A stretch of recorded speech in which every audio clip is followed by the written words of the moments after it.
Talk radio for the masses. Headline edition, July 8, 1947. The Army Air Forces has announced that a flying disc has been found and is now in the possession of the Army. If the game is rigged, change the game. Game changer. I occasionally think how quickly our differences worldwide would vanish if we were facing an alien threat from outside this world. This is Fade to Black with your host, Jimmy Church, on the Game Changer Radio Network. I need your help to get to the year 1985. You're listening to Fade to Black with Jimmy Church on the Game Changer Network.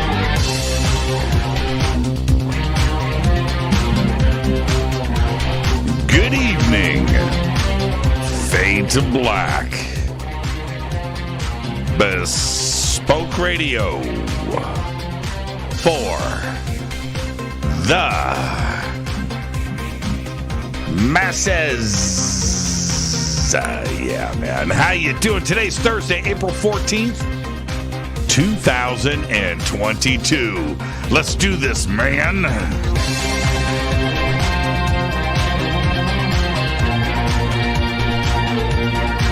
"104 days into the new year.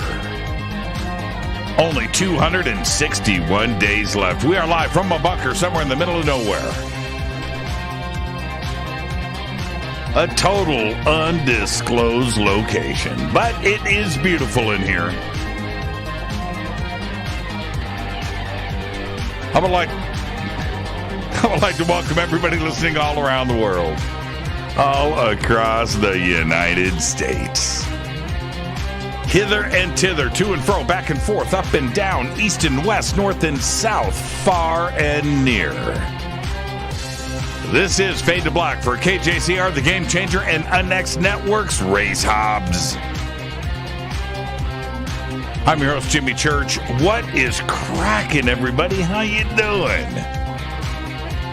How you doing? All right, very special night tonight. It is Thursday. Linda Moulton Howe is with us for a full evening of Antarctica. Spartan 1, Spartan 2, and beyond. Yeah, no fader night tonight, no open lines. That's 2 weeks in a row. Two weeks in a row, no fader night. I miss fader night. And when it happens again, it's going to be special. Yeah. I'm going to leave that right there. Ken Priest. Did you guys see, that's a great name, by the way, Ken Priest. You know, you meet somebody, so what's going on? What's your name? My name's Jimmy Church. What's yours?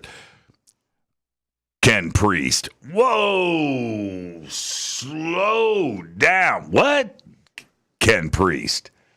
Yeah, that should be my radio name, Ken Priest. Jimmy Church. Oh, I get it. Oh, so Ken, that's a made-up name. Oh, it's made. I get it now, Jimmy Church, Ken Priest. He made it up. I thought that was his real name. But I could change it, though. I could just go with Ken Priest. It would be the same thing. Right? Ken Priest. Ken Priest posted a picture of his new iron cookware. Dude. Why did I just go off on that? It's Thursday night. I've got Linda Moulton Howe here. How great is that? And I've got a microphone that, once again, it just wants to do its own thing. It's just moving. It's just moving. Very strange thing happened today. And I'm going to say this. I was gifted a bird bath for my backyard. Concrete, on a pedestal. Thing weighs like 500 pounds, with the big concrete round. It's like this big, the bird bath, you fill it full of water. So then check this out. This is how weird things have gotten on the internet. Now, out of the blue, yesterday, go out to my front porch, there is a delivery. I was like, oh, I didn't order anything. Okay, all right. Open it up. It's a little box. And I don't know who it's from. And I open it up. And it is a solar-powered fountain. It's this big. It's black. Solar-powered fountain for a bird bath. Now, that right there, so that just felt kind of weird. All right, so then I look, and it's from Brad and Michelle, who gifted me the concrete bird bath. All right, so not that much of a mystery there, right? Okay. So today, and that's it. That's how I got it. I didn't seek it. I was gifted the bird bath. I was gifted, unannounced to me. I didn't even know they made these things. Solar fountains, water fountain thing for your bird bath, right? Okay. And I take it out, and I put it in the bird bath, and it works. You just put it in the water, and it hits the sun, automatically starts working. It's pretty cool. All right. I then come into the bunker. I've got work to do, right? And I'm sitting here and I spin around, and Renee is sending me stuff, and I'm dealing with the news and stuff, and I click on one of her links for the news, and as I look at the news that she has sent me about Elon Musk, right? So as I'm looking at, I'm not making this up. As I'm looking at the Elon Musk story, in the middle of the article is an ad for the same solar-powered bird bath fountain. I was like, what? I mean, like, seriously, what? And I sat and I'm looking. I've never seen them, never heard of them, nothing. I just put it. That's it right there. Betty Joe Jacks. That's exactly what I've got right now. That right there. And yes, now I have never seen, heard, nothing. And there it is. Betty Joe Jacks. If you go to hashtag F2B, follow me on Twitter at JChurchRadio. She just posted the solar-powered bird bath fountain thing. That's it right there. And what's going on with that? That I would, if I didn't, the gift, the bird bath, that was cool, right? And Brad and Michelle, I love those two, man, and just an amazing couple. But and then the unannounced bird bath fountain, solar powered bird bath fountain, that arrived yesterday. Like I said, I didn't even, I know nothing about this stuff. Open it up, there it is, boom, done. Okay, all right, today. I walk it out, put it in a thing, and it fires up automatically. It's all cool. Come into the studio, and there it is in an ad. And I've never seen it before. That's, man, that's some mind control. That's some weird, I can't figure that one out. And now, what, okay. All right, let me give you an example. Do I just let it go? Do I say to myself, like the rest of the world, there's nothing to this, man. It's in your mind. There's nothing to this. It's just a coincidence. The whole thing is just a coincidence. All right? There's nothing here. Just get back to being 2D, dude. Go back to just stop with this. Right? And now, it's just weird, man. It's just weird. Like crystal skulls. EinsteinTheCrystalSkull.com. Go right now. JimmyChurchRadio.com. Einstein the Crystal Skull. Promo code Jimmy. That's all you got to do. JIMMY. And get that happening. All right. Oh, now Ken Priest is posting a picture of his new cookery. His new Now he's saying that is his name. No, it's not. Ken, it's okay, man. It's okay. All right. I didn't figure it out until right now. I figured out the bird bath quicker. So that's how good that was. Yeah, man. I don't know what to do about this bird bath. Weird. Like the X conference coming up May 13th and 14th. Go to unxnetwork.com. I'm speaking on Friday night. I'm going to be speaking about bird baths. All right. unxnetwork.com. Disclosure Fest coming up June 18th. One day only. Saturday. Downtown Los Angeles Historic State Park. All right. I'm hosting. Go to disclosurefest.org. All right, I'm hosting my first presentation on Saturday when I get up for the Mass Meditation Initiative and we fire everything up and we're broadcasting around the world. We got 20,000 people there. It's going to be great. I'm going to step up to the microphone and say, hey, my name's Jimmy Church, and I've got a bird bath. And that's what I'm going to do at Disclosure Fest. All right, then I'm going to be in Egypt and celebrating. I'm going to be with Billy in October. Billy Carson and I, and for that, ForbiddenKnowledge.com. Seats are very limited right now.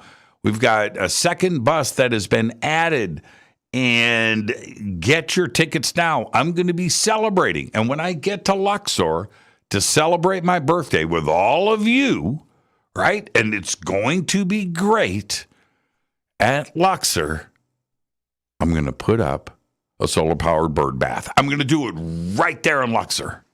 Get arrested in Egypt. Follow me on Twitter at JChurchRadio. At JChurchRadio, follow me right there. Hashtag F2B is the sandbox right here on Twitter. Of course, we have the chat room. Let's see what's going on over here. Yeah, there's the chat room over on YouTube. We've got Spreaker. We've got Facebook. We've got everything going on. There you go. All right. All right. I got to get out of YouTube. I mean, I can't do that during the show. I can't. You guys just do your own thing. I stop by for like twice a night just to make a quick comment. I can't get it. That conversation's too deep. It's too deep. Last night, man, what a fantastic show last night. Isaac Arthur and all that science being put on the table.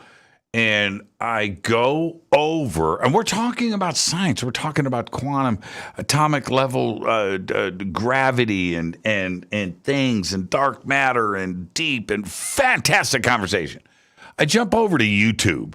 You know what they're talking about on YouTube? During the show with Isaac Arthur, we're talking about exoplanets and ET and DNA.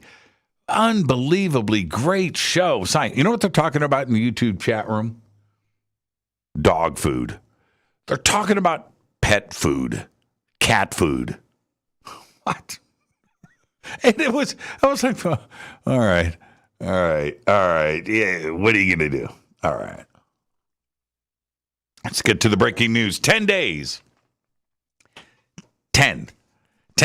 after Elon Musk disclosed he'd become Twitter's largest shareholder, today, the world's richest man made an offer to buy the company outright. We all saw this coming. Earlier today, Elon offered to acquire all of the shares in Twitter that he does not own at a valuation of $41.4 billion.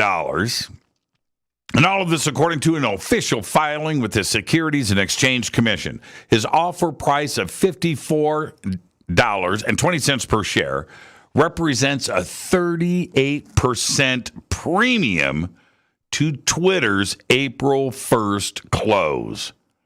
Twitter's board had a meeting today that started at 10 a.m. Eastern Time to discuss the offer. The company is also holding an all-hands-on-deck meeting with staff later, and all of this to discuss his takeover bid. Twitter itself has declined to comment on anything on the board meeting and the reports of an all-hands meeting. They're not talking about it. We'll find out more tomorrow. Elon said this is his best and final offer. That's it. It's not going to get any better. Take it or leave it. I'm giving you 38% profit right now. Take it. And that's to shareholders. Crazy. What do you do with that? You're sitting on the side. He said he will sell his stock, get rid of his investment if they don't take his offer. Crazy. Well, it was announced today the Russian warship Moskva has sunk. Russian state news agency, the official communist news agency of Russia, TASS, reported this today. After a Ukrainian unit hit it with a cruise missile and Russia said it was being towed while a fire was burning on board. And they needed to tow it and get repairs going. And they also said it had a huge hole in its side. But they said, Russia said that the fire broke out on the guided missile cruiser, causing munitions on board to explode and forcing the crew to abandon ship. Yeah, right. Ukraine says it hit the Moskva with an anti-ship missile and claimed that she had been sunk. Right? All this denial. We can verify neither claim. But one of Russia's biggest and most advanced warships and the pride of their navy that is named after the city Moscow is now at the bottom of the Black Sea. Yeah, in the middle of a war. And it was an accident. Ain't buying it.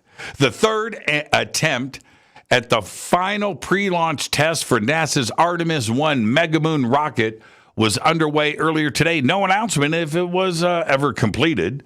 The mission team has been attempting to fuel the 320-foot tall, 98-meter Artemis 1 rocket, and including NASA's Space Launch System and Orion spacecraft at Kennedy Space Center in Florida. The crucial test, known as the wet dress rehearsal, simulates every stage of launch without the rocket actually leaving the launch pad. This includes loading the propellant, going through a full countdown simulating the launch, resetting the countdown clock, and draining the rocket tanks.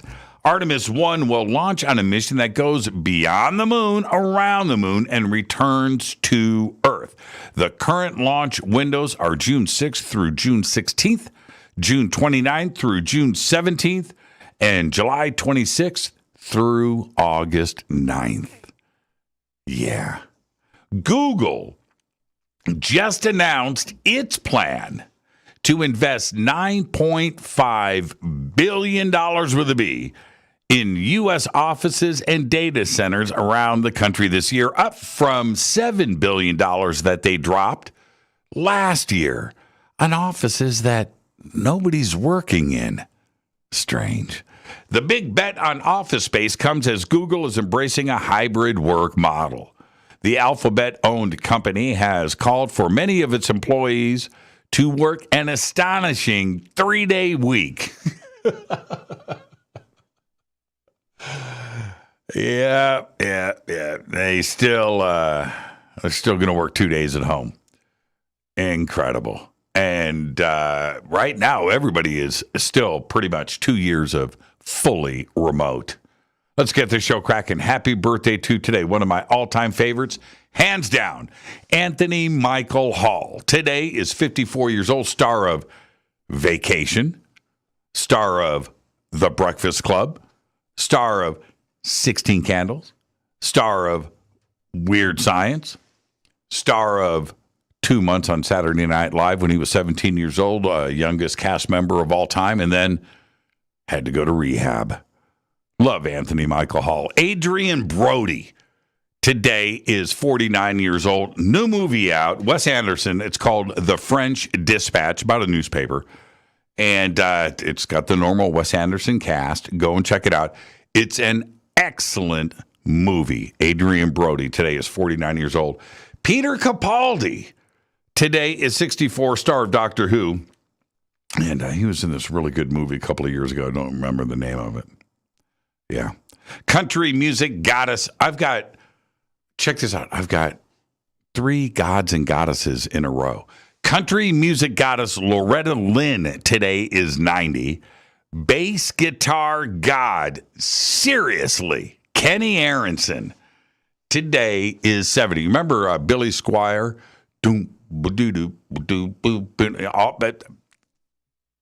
That's Aronson.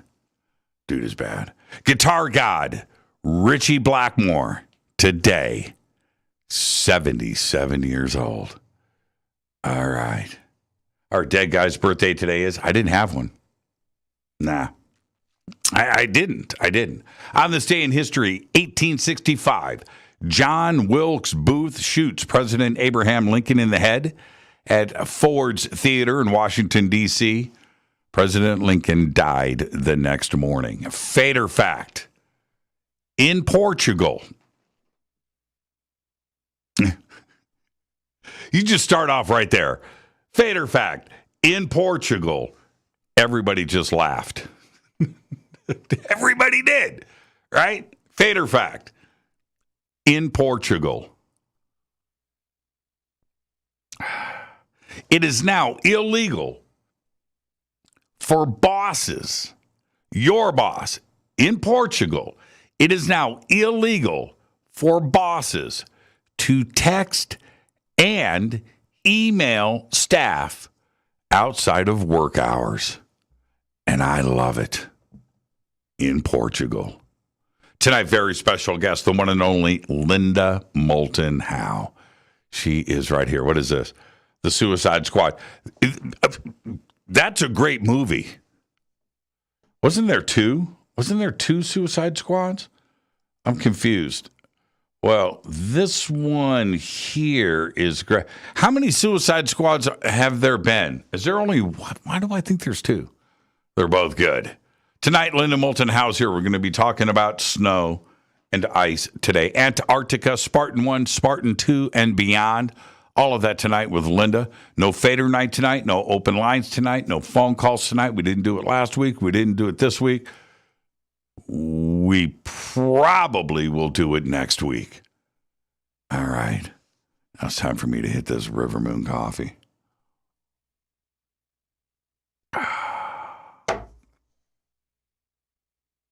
Yeah.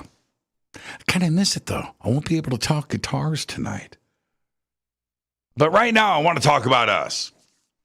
Because I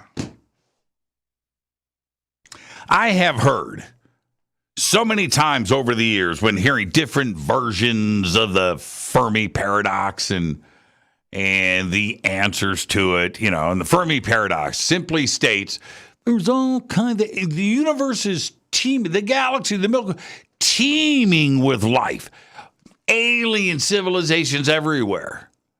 But where is everybody? Right? That's the Fermi paradox. And, you know, and the answers to this, the replies to this, how an alien civilization will have to survive themselves. Blah, blah, blah, blah, blah, blah, blah, right? And my normal response when I hear that is this. Well, wait a minute. They're an advanced alien civilization. They're smarter than us. They've worked past, they're way beyond all of that. But here's the deal. Here on Earth, for us to even get to the future, for us to contemplate the future, for us to just have a vision of what the future may be and what it will hold, for that to happen, we actually do have to avoid nuclear war. Can't get there if we have a nuclear war. We would have to survive an asteroid impact, a comet impact, some cosmic disaster, sun freaking out, rogue planet coming in, smacking into Earth, knocking us out of Earth's orbit and putting us in some trajectory to Ursa Minor. You know, all of that. Or an alien invasion. There's a longer list of stuff that we would have to avoid and survive to get to the future. Or we're going to be part of the Fermi paradox, because out there on some planet, they got the same deal. Man, there's all kinds of life out there, man. Where is it? Why aren't they reaching out to us? Well, here on planet Earth, we can't, because we blew ourselves up. Or, probably more significant, we got too many of us. And this is a dark thought. We we have taken over the planet, not in 100,000 years. No, not in 50,000, not in 10,000 years, not in 5,000 years, not in 2,000 years, not even 100 years. We've taken over the planet in 50 years. 70 years ago, in 1950, the ratio of farmland and just unpopulated areas on this planet versus people and populated areas, the ratio was just way in the other direction. Now, we're almost at 8 billion people. And if you look at the numbers and the trajectory of everything, well, we're going to burn it out. We're going to burn it out. We're going to burn the soil out. We're going to burn everything out. We're going to burn up the water. We're going to burn up everything just because we want it all. Our DNA is like, kill everything. Let's just party for 70 years. That's our mentality. I don't care who you are. You could be somebody protesting animal rights, PETA, pollution, climate change, whatever it is that you want, and everything about your life is still killing everything. Everything, ruining the soil. I'm talking about that. Killing the soil, killing the air, killing the water. And we have to survive that before we can even think about surviving a nuclear war. We may not be around for that comet impact. I'm serious. That rogue planet, I would like to think that we would have a planet around for our grandchildren's grandchildren's grandchildren's grandchildren, a planet still here in 10,000 years, right? To enjoy that rogue planet entering our solar system and crashing into Earth. But we may not even make that. And that's the part of the Fermi paradox that flips me out when I read it and I hear about it. Well, that an alien civilization would have to survive themselves. And you know what? They're right. Think about that. This is Fade to Black. I am your host, Jimmy Church. On the Game Changer and UNX Networks, Race Hobbs. Tonight, Linda Moulton Howe is here. She's going to be with us in about 2 minutes right after this short break. I'm your host, Jimmy Church. Follow me on Twitter at JChurchRadio. At JChurchRadio. Hashtag F2B is the sandbox. I'll be right back with our guest, Linda Moulton Howe. Stay with me.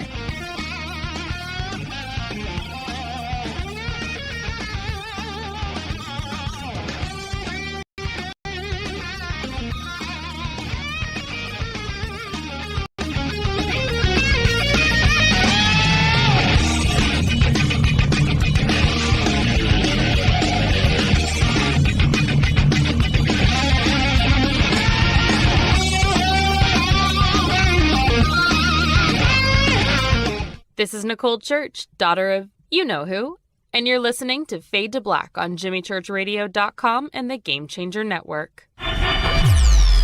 You're listening to Jimmy Church and Fade to Black on the X.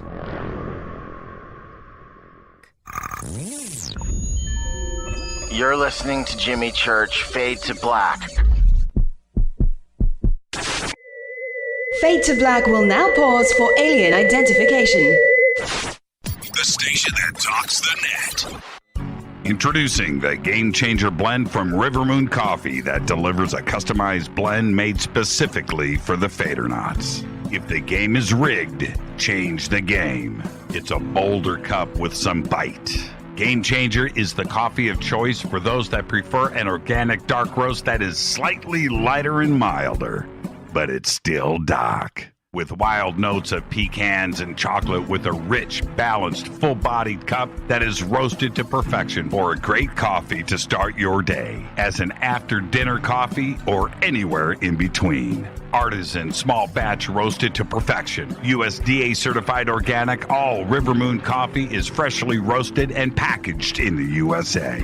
Just go to rivermooncoffee.com or click on the banners over on our site and use the promo code F2BBLEND for 15% off of your order today. rivermooncoffee.com. This is the only way forward. This is Fade to Black. Make contact. This is Jimmy Church of Fade to Black, and you can get our podcast for just $2 per month. All you have to do is click on the podcast banner over at jimmychurchradio.com. Hi, folks. It's troubling times, and fear is pushing emotions, which in turn pushes health the wrong direction. Do you ever get an ache because life is uneasy? Try Life Change Tea at getthetea.com. Life Change Tea works on your digestive tract, helping to move food through quicker and comfortably so your health is spot on. Life Change Tea may not help with world issues, but it will help with your digestive issues. A glass a day helps keep the intruders away. So, change your life today. Log on to getthetea.com. That's getthetea.com. If your health game is off, get on by ordering Life Change Tea. Getthetea.com. And while you're on our site, look around at the great non-GMO organic supplements. And if you're a sales shopper, go to our specials page and see what's for you. I've been drinking the tea for 12 years, and I'm sure glad for its health benefits. Again, that's getthetea.com. Getthetea.com. The tea that makes you go. Do you have an interest in the paranormal? Then you'll love the unxnetwork.com. The X is your streaming audio and video for everything supernatural, strange, and mysterious, like UFOs, Bigfoot, ghosts, and so much more. From hosts like Jimmy Church, Whitley Strieber, Micah Hanks, and Christina Gomez. Visit the unxnetwork.com show page for a complete list of all the paranormal programs you'll find on the X. Be sure to follow us on Twitter for updates at KUNXDB. Follow our Facebook group, UnX Network. Find the podcast on Spotify, iHeart, Audible, and Apple Podcast. It's time. It's new. It's the X. 9 out of 10 geneticists agree. Fade to Black is not your father's radio show on the Game Changer Radio Network. Hi, this is Rob Reiner from Anvil, and you're listening to JimmyChurchRadio.com. What's up? I'm Chris. What up? This is Kyle Massey, and you're listening to Jimmy Church Radio.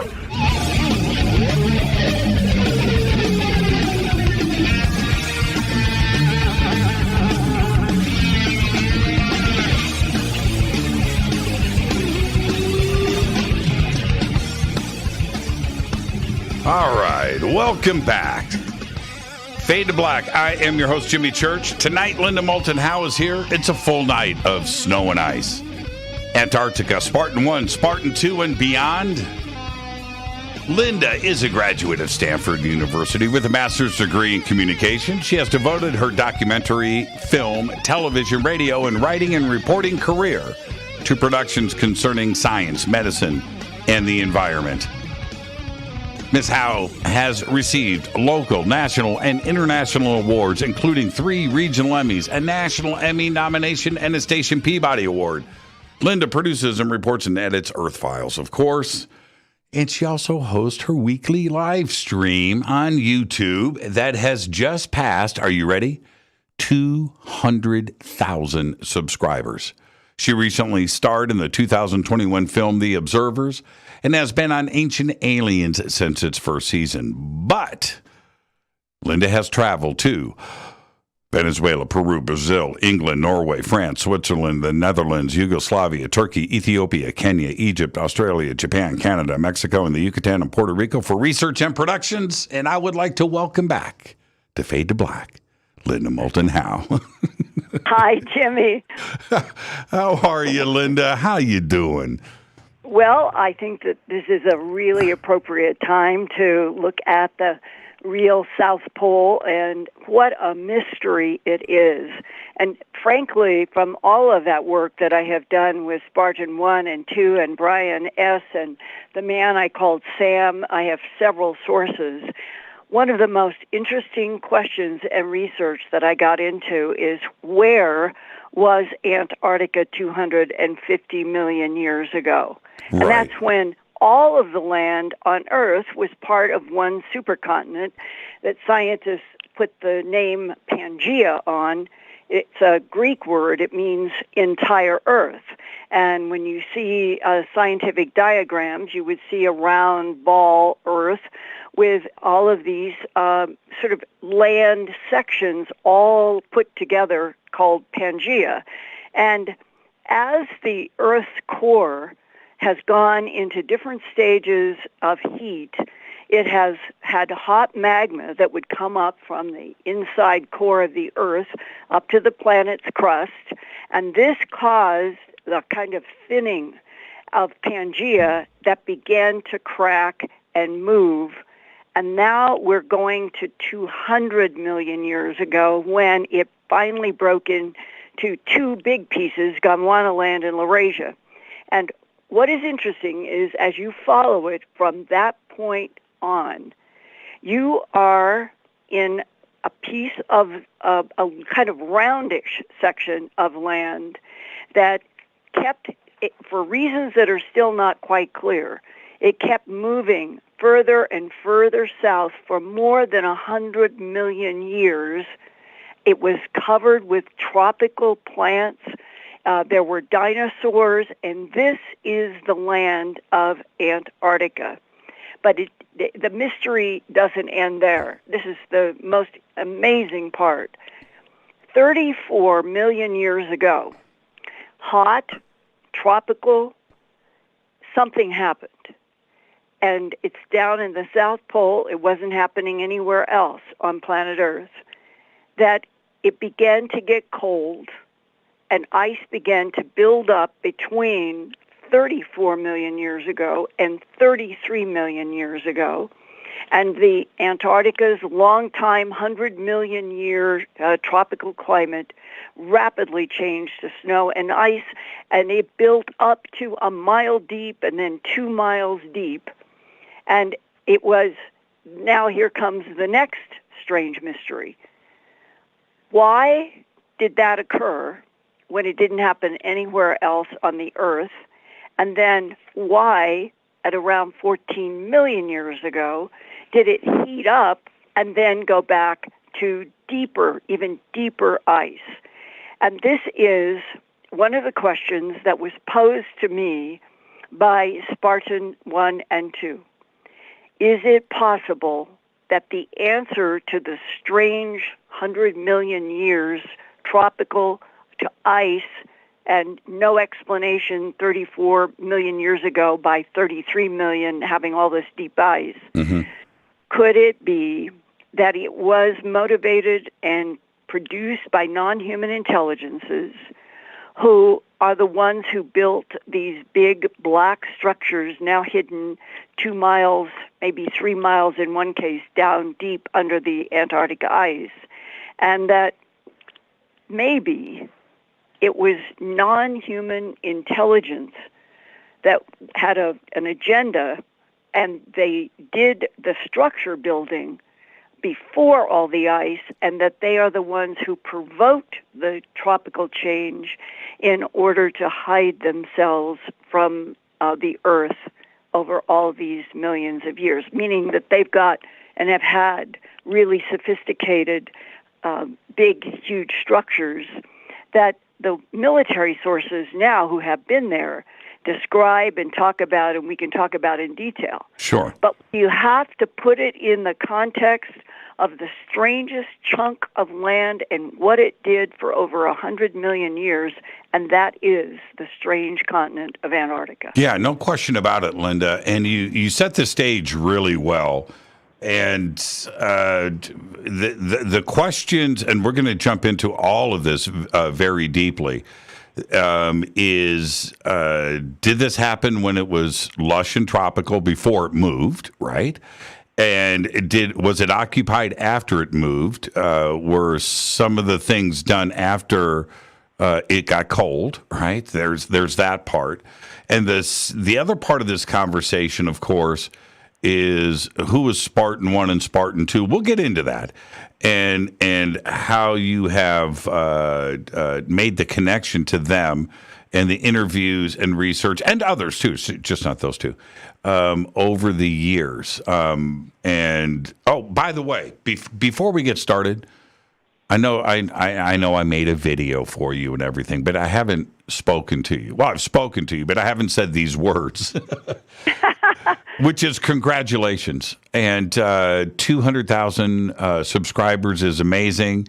But there's another part to this, and I've did this before, but I want to take the time to do this on the air, which is happy belated birthday. Oh. and I mean, just an absolutely incredible life you have led, and you've let me be a part of it, Linda. Thank you for that. But just congratulations on both fronts, man. Congratulations on 80. That's insane to me. Well, to me, it's 80 revolutions around the sun, and that's what I look at it. I've never had a more exciting time of my life than now. Yeah. The absolute truth. And it's because we are finally beginning to feel the palpable tension on the planet that is getting ready, finally, to tell the truth to humanity that we're not alone in this universe. Mm-hmm. And I believe that some non-humans will be introduced that are allies to us. This is coming from people that I know in various specific areas that have been very reliable sources for me for a very long time. We are getting close to cracking open. We're not alone. And that makes this time so exciting for me. And between our March 23rd, it was the spring equinox celebration of breaking through 200,000. We went through 205,000 this past week. Well, see, I've already made the 250K and the 300K videos. They're already there. Okay, they're already done. I was just like, I'm gonna have to make one of these a month. I just might as well just bang out like 3 today. I changed my clothes though in between each video. So, but yeah, congratulations. Thank you a lot, and to get into understanding Spartan 1 and Spartan 2. Yeah, can we start there? We have to go to Brian S. Okay, let's Brian S. or F. Yeah. Brian S. as in the letter S. Sam. Sam. Okay. Yeah, this has been evolutionary, and why this is really important. I'm not dependent upon a source. I'm not dependent upon 2 sources. I have half a dozen and know who they are, have seen their records. I know that I am dealing with people who are exactly who they say they are, and that Brian S., back in January of 2015, wrote me an email that I still think of as being pivotal to everything else that happened between then and working with Spartan 1 and 2. And he wrote and said, I'm a retired United States Navy LC-130 flight engineer who retired after 20 years of service in 1997.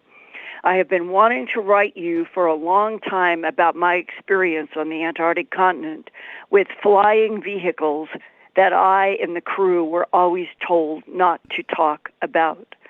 I served part of my 20 years in the Navy with a squadron called Antarctic Development Squadron 6, or VXE-6. I served with this squadron from 1983 until I retired in March of 1997.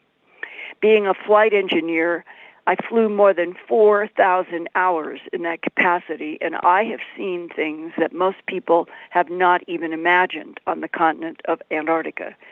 The land there seems more alien than earthly, and our deployments to this land started in late September and ended the end of February every year during the summer months there.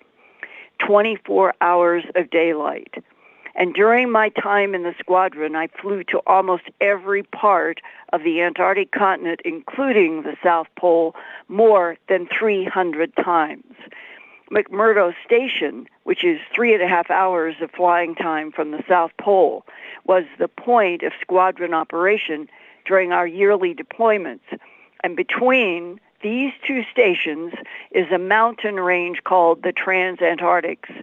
And with what we called severe clear weather from McMurdo to South Pole, the Transantarctics are visible from the altitudes which our aircraft flew at 25,000 to 35,000 feet. And on several flights to and from South Pole, our crew viewed air vehicles darting around the tops of the Transantarctic mountains almost exactly in the same spot every time we would fly over. This is very unusual for air traffic down there due to the fact that the only aircraft flying on the continent of Antarctica were our squadron aircraft. Every human aircraft knew where the other aircraft were due to flight schedules being followed. No one had any information about the silver discs that flew near the Beardmore Glacier, but never over it, as if forbidden territory. And this is really an important point, because Brian said that they at one of these flights where they had been seeing these silver craft, they had a discussion between the pilot and the flight engineer, he and everybody, about, do you see what we are all seeing up front? That these silver discs seem to come up above the Transantarctic mountains, and there's the big, huge Beardmore Glacier. But they never once saw the silver discs ever fly over this huge, gigantic expanse glacier. It was as if the silver discs were coming up to an invisible wall, and they never went over the Beardmore Glacier. Later on, I would come to have a discussion with a Spartan 1 and Spartan 2 about that very fact that Brian S. had observed. And they said, we have had territorial agreements going back to the 1950s, and that some of the territorial agreements have been made with non-human presences who have built the structures in Antarctica. Why not fly over the Beardmore Glacier is still a mystery, but where is the huge black stone octagonal structures that Spartan 1 was on a mission to go down and get what they called an extraction of an archaeologist who was 2.5 to 3 miles down in this huge, huge structure. This is where Spartan 1 went on the mission. And going down, it is right in our structure, or where the mission was in the Beardmore Glacier area. And so the issue was, as they talked to me, was the big black octagonal structure down 2 miles, almost 3 in some areas, was that why those silver discs would not go over the Beardmore Glacier?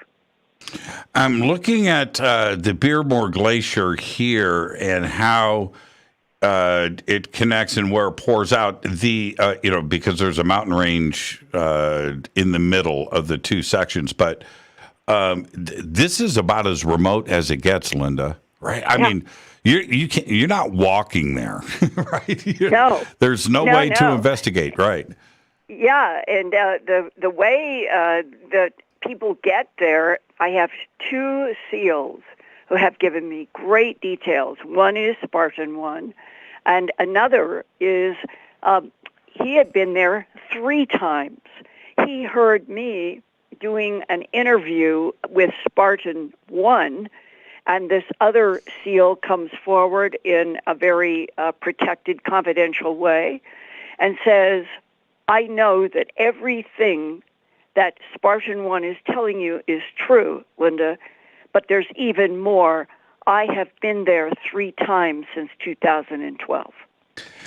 And his story was absolutely incredible. I mean, Spartan 1, which we'll get into more details, but this SEAL had a variety of things that he was able to show me, and who he was, and that he's for real. He was in charge of a 10-man SEAL team in 2012, and they came in on submarine. And one of the interviews that I was doing at the time when I released my film, Alien Secrets Beneath the Ice, with Spartan 1 and Spartan 2, was that I was talking with Spartan 1 about how he came in on a aircraft carrier. Then helicopters flew him to McMurdo. In McMurdo, he got on these land rover type things that go over ice, and had to go that way to get to the, we'll call it the black octagon, huge under ice structures.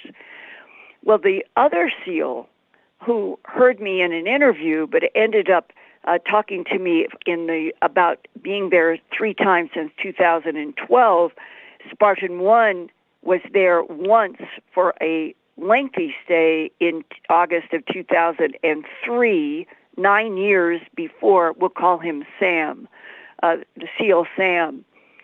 Well, this SEAL said that they had gotten an assignment that satellites were picking up from the Antarctic area in 2012, frequencies that were spanning the entire electromagnetic spectrum.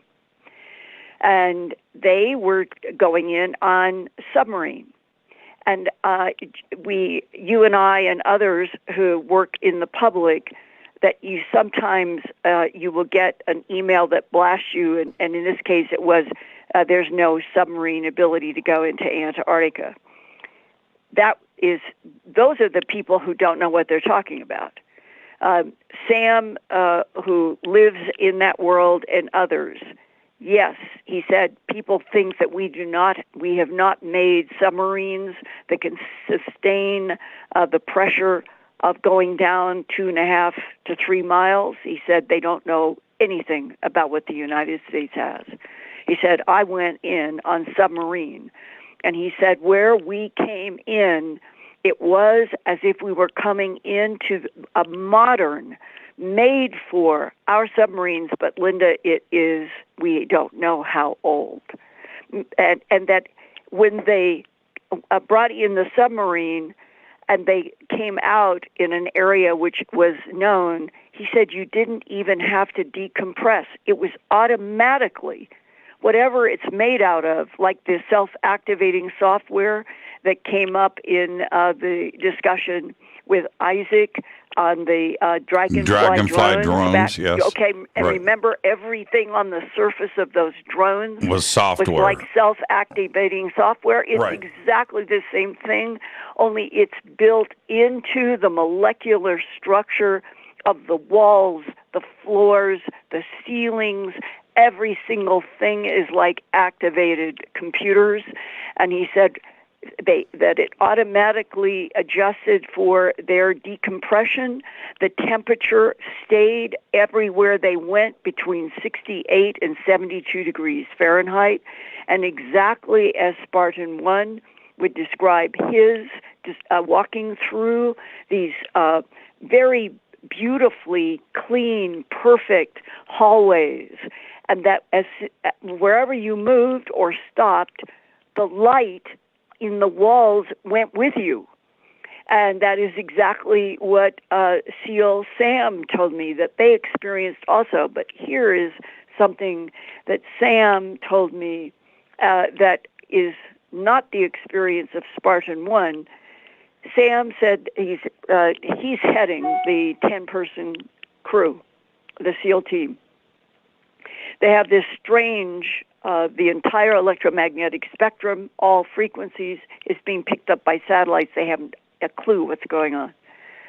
And he said, we walked at least 1.5 miles in a completely beautiful, structured hallway, light energy, temperature.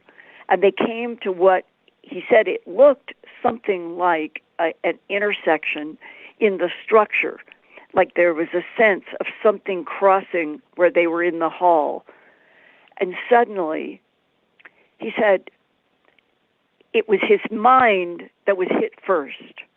And he realized that his entire team, he said it felt as if something was taking hold of my mind and that I was going to be made to collapse.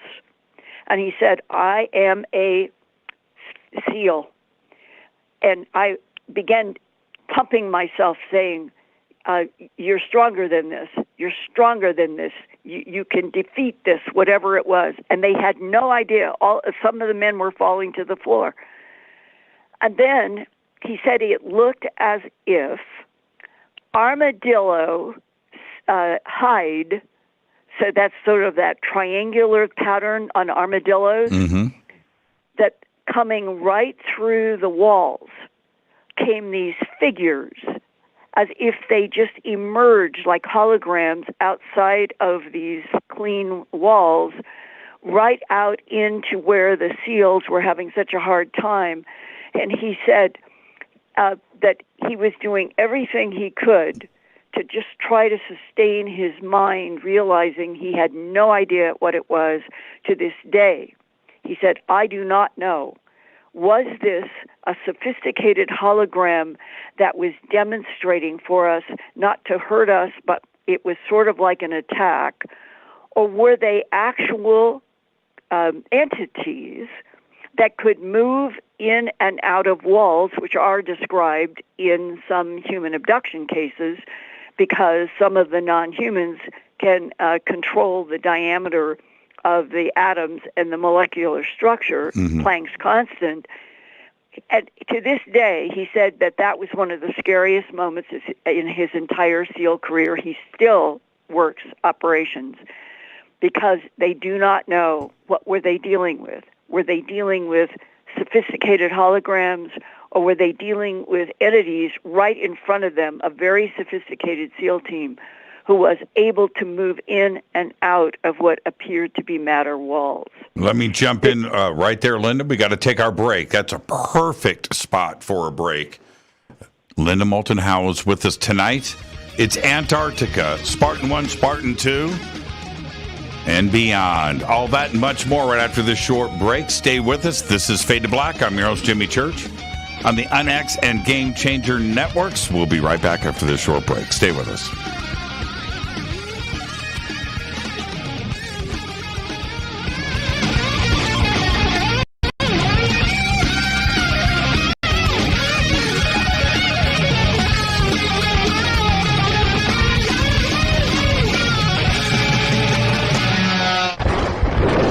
This is Fade to Black with Jimmy Church on the Game Changer Radio Network.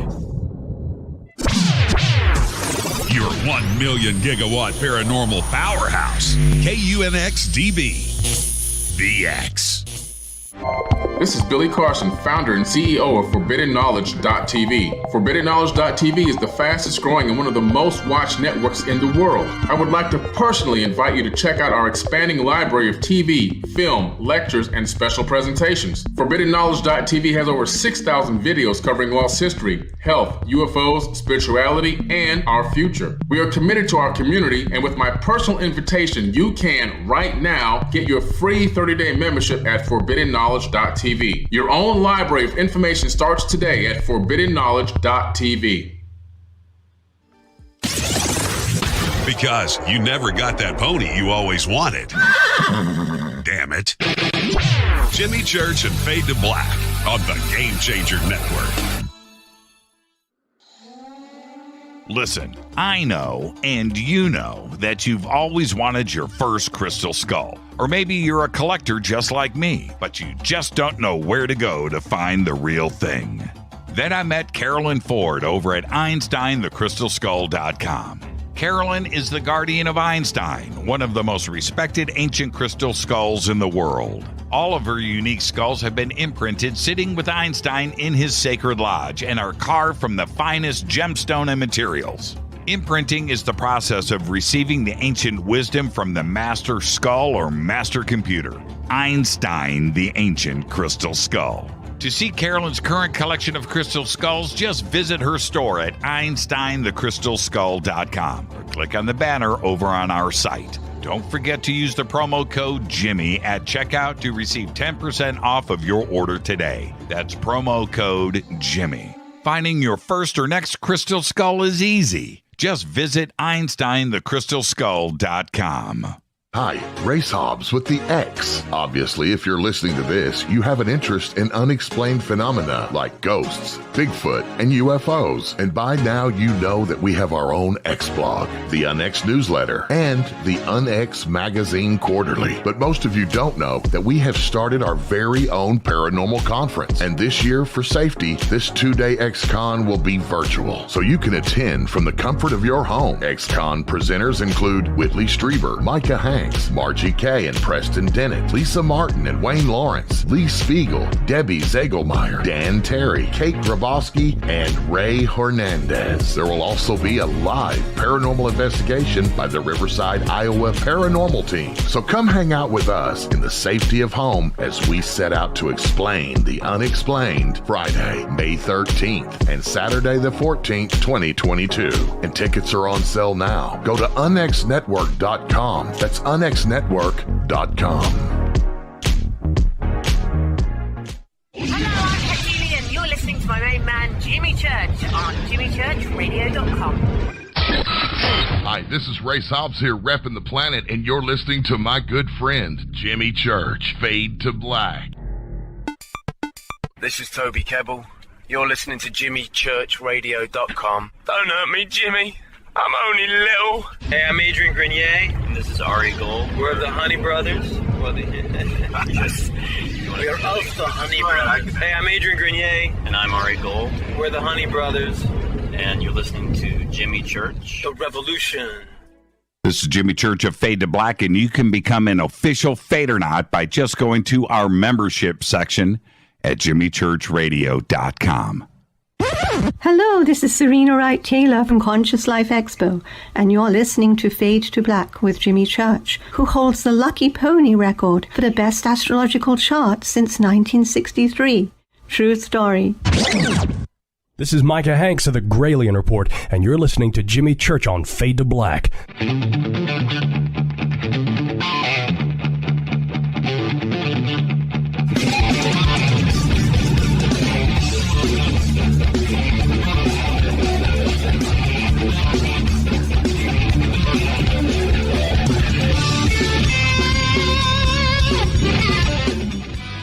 Welcome back. Fade to Black. I'm your host, Jimmy Church. Tonight, Linda Moulton Howe is with us. Full night of Antarctica. Snow and ice, Spartan 1, Spartan 2, and others, and beyond. And Linda, I want to circle back for a second, if I may. I just have a quick question. When we talk about the submarine entering, did it enter in somewhere that you could see from the surface, or was this entrance below the water line? Way below. Yeah. It was down 2 to 2.5 miles deep. That's the part where when I have reported that and people say, "Oh, that's impossible." Right. And the SEAL Sam said people don't know what the United States has. They don't know what we're able to operate. He said, I'm telling you, we entered the same exact which from these guys' points of view, it's extraterrestrial structures. Sure. That's what they call them, extraterrestrial structures. And where Spartan 1 came in on the aircraft carrier and then was choppered to McMurdo on land, and then went in on these big trucks that got him to actually to the site. Right. For Sam, it was they went in a submarine, and they went to the place that was 2.5 miles deep. And he was very irritated that people don't know what we have and that they get criticized when it's reported. And that was what he was trying to make the point with me. He said, I know exactly how deep we were, and I know exactly that I'm describing to you what we came into, and that it is a remarkable structure with already being able to adjust the pressure, the temperature, everything. And that's why I said it's like the self-activating software in the Dragonfly drones of Isaac, the scientist who said that in Palo Alto, California, where Stanford University is, that he worked in an underground structure. He said on the top, you would think it was like a elementary building. School library. Right, but right. down below was this huge, huge Department of Defense in research. We'll just call it a huge research lab underground in Palo Alto, where Isaac worked with many others on, and there was no beating around the bush, back engineering extraterrestrial technology. Yeah, to this day, the Dragonfly drone still fascinates me. Let me ask you this really quick. Where McMurdo is logistically, geographically, if it's close enough to the site, the entrance for the submarines, is that also I know it's two miles down, but is it also in the vicinity of McMurdo? What we need is a map that would be up on your screen. McMurdo is on the Ross Sea. Yes. So you come in on water. And if you come out, the land underneath, like McMurdo goes out to, it's on the shore, so you're in the Ross Sea, which continues out into the ocean. Mm-hmm. So getting there through a submarine to the location that they know, it's not going under the water to get to McMurdo. It's going under the water to 2.5 miles deep to the location that our government already knows where it is. Well, but this is my question. The location that was chosen for McMurdo was done on purpose, is what I'm saying.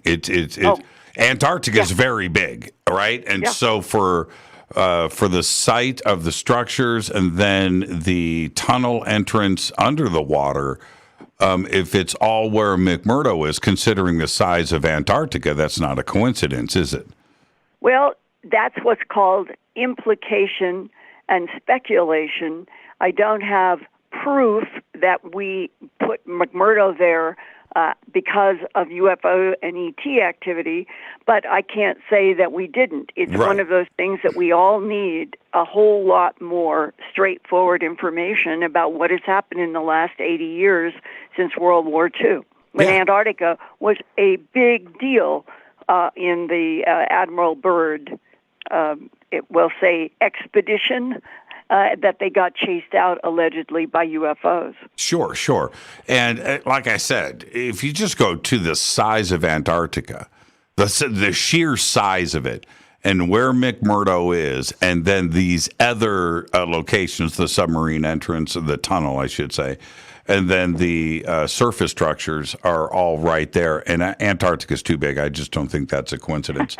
You're right, though. It is speculation. It is. Yeah, I say I'm speculating. Right. Based on, okay. Now, how did you meet Spartan 1? In 2017, April, I was a speaker at the Eureka Springs Conference in Fayetteville or north of there in Eureka Springs, Arkansas. And after I had done my presentation, there were maybe 50, 60, 70 people. It was a big crowd.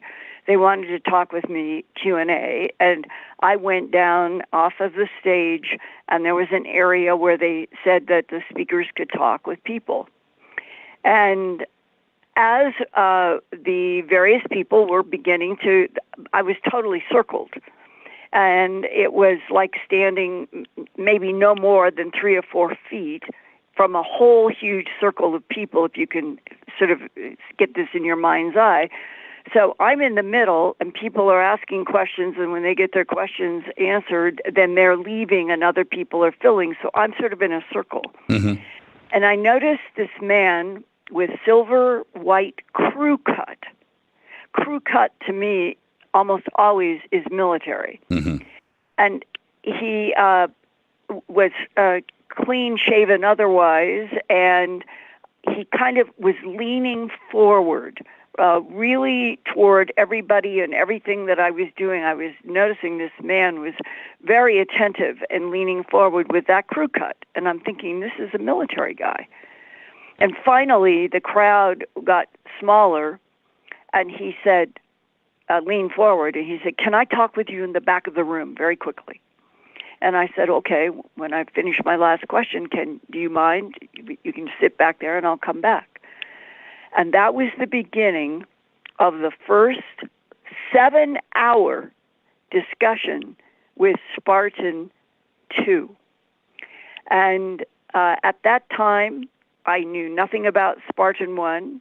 I knew nothing about this person's background, except that we talked in Eureka Springs, starting at a lunch that went on for about 7 hours.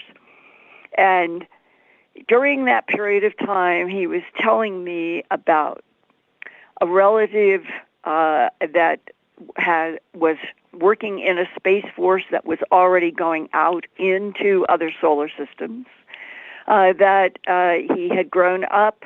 His best friend was a Navy SEAL who had been to Antarctica, where there were ancient structures, that the structures were covered with hieroglyphs that were found in other parts of ancient history, but that they were not identical, and it was considered to be extraterrestrial, and it was just one thing after another, and I was stunned. And he said, "I really want you to meet my best friend, who is he's still doing SEAL commander work, and he has been in Antarctica. He knows about extraterrestrials there." And he said, "And I want to put together a meeting."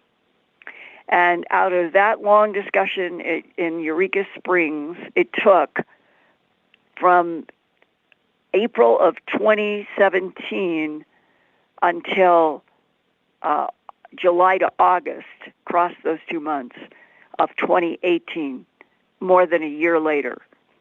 And that was almost a miracle, because I knew that the only way I was going to be able to do a recorded interview with these people who had a whole lot of things that I learned about how they had to be careful, but they wanted the information out, and they were willing to talk to me because they had seen other work that I had done, that kind of thing. And that I would have to voice alter, and I would have to shadow their faces. And when I got back to my office in Albuquerque, I called up Brad, who works with me, and I explained I'm not on the phone. I said, I want to talk with you about something.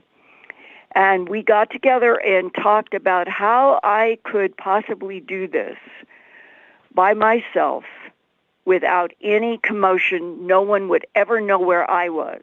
If we traveled with a crew, that's much harder to close off. And it took all those months to set everything up. And even when I got to the agreed upon location where everybody traveled, myself, Spartan 1, Spartan 2, and they had their families covering them. I had no idea if they were going to show up.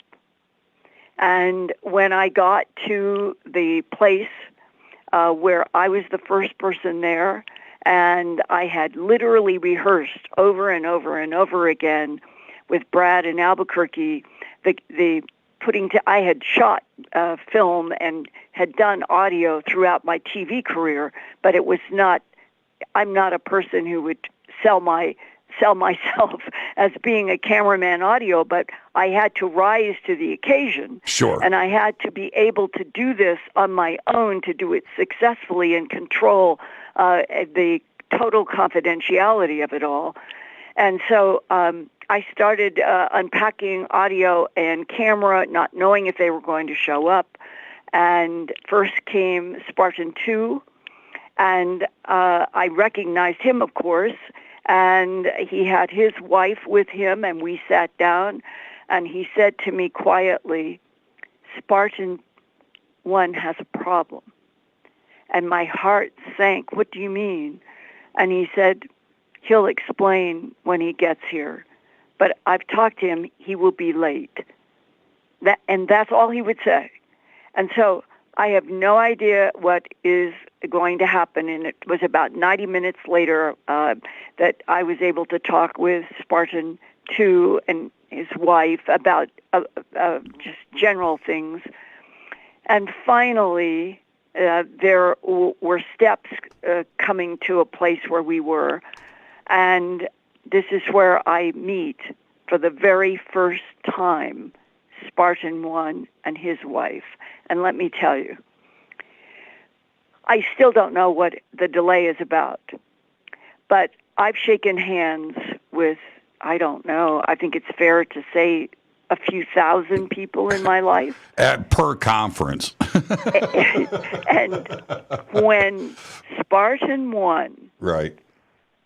hand clasped my hand in a handshake, it was as if you had the measure of somebody that has an energy unlike almost anyone that you have ever shaken hands with, and that there is power. There's powerful energy that is being exuded, and yet there is nothing about his personality that is large. It's the opposite. He is like quiet steel. And I felt it in the first handshake and everything that occurred with him and his talking and what he has experienced and the things that I learned is that the power of this guy was then reinforced when we get past the handshakes. We're all sitting down, and I said, please tell me what has happened. And he says, well, I was getting our clothes. We were dressing and to come to meet you.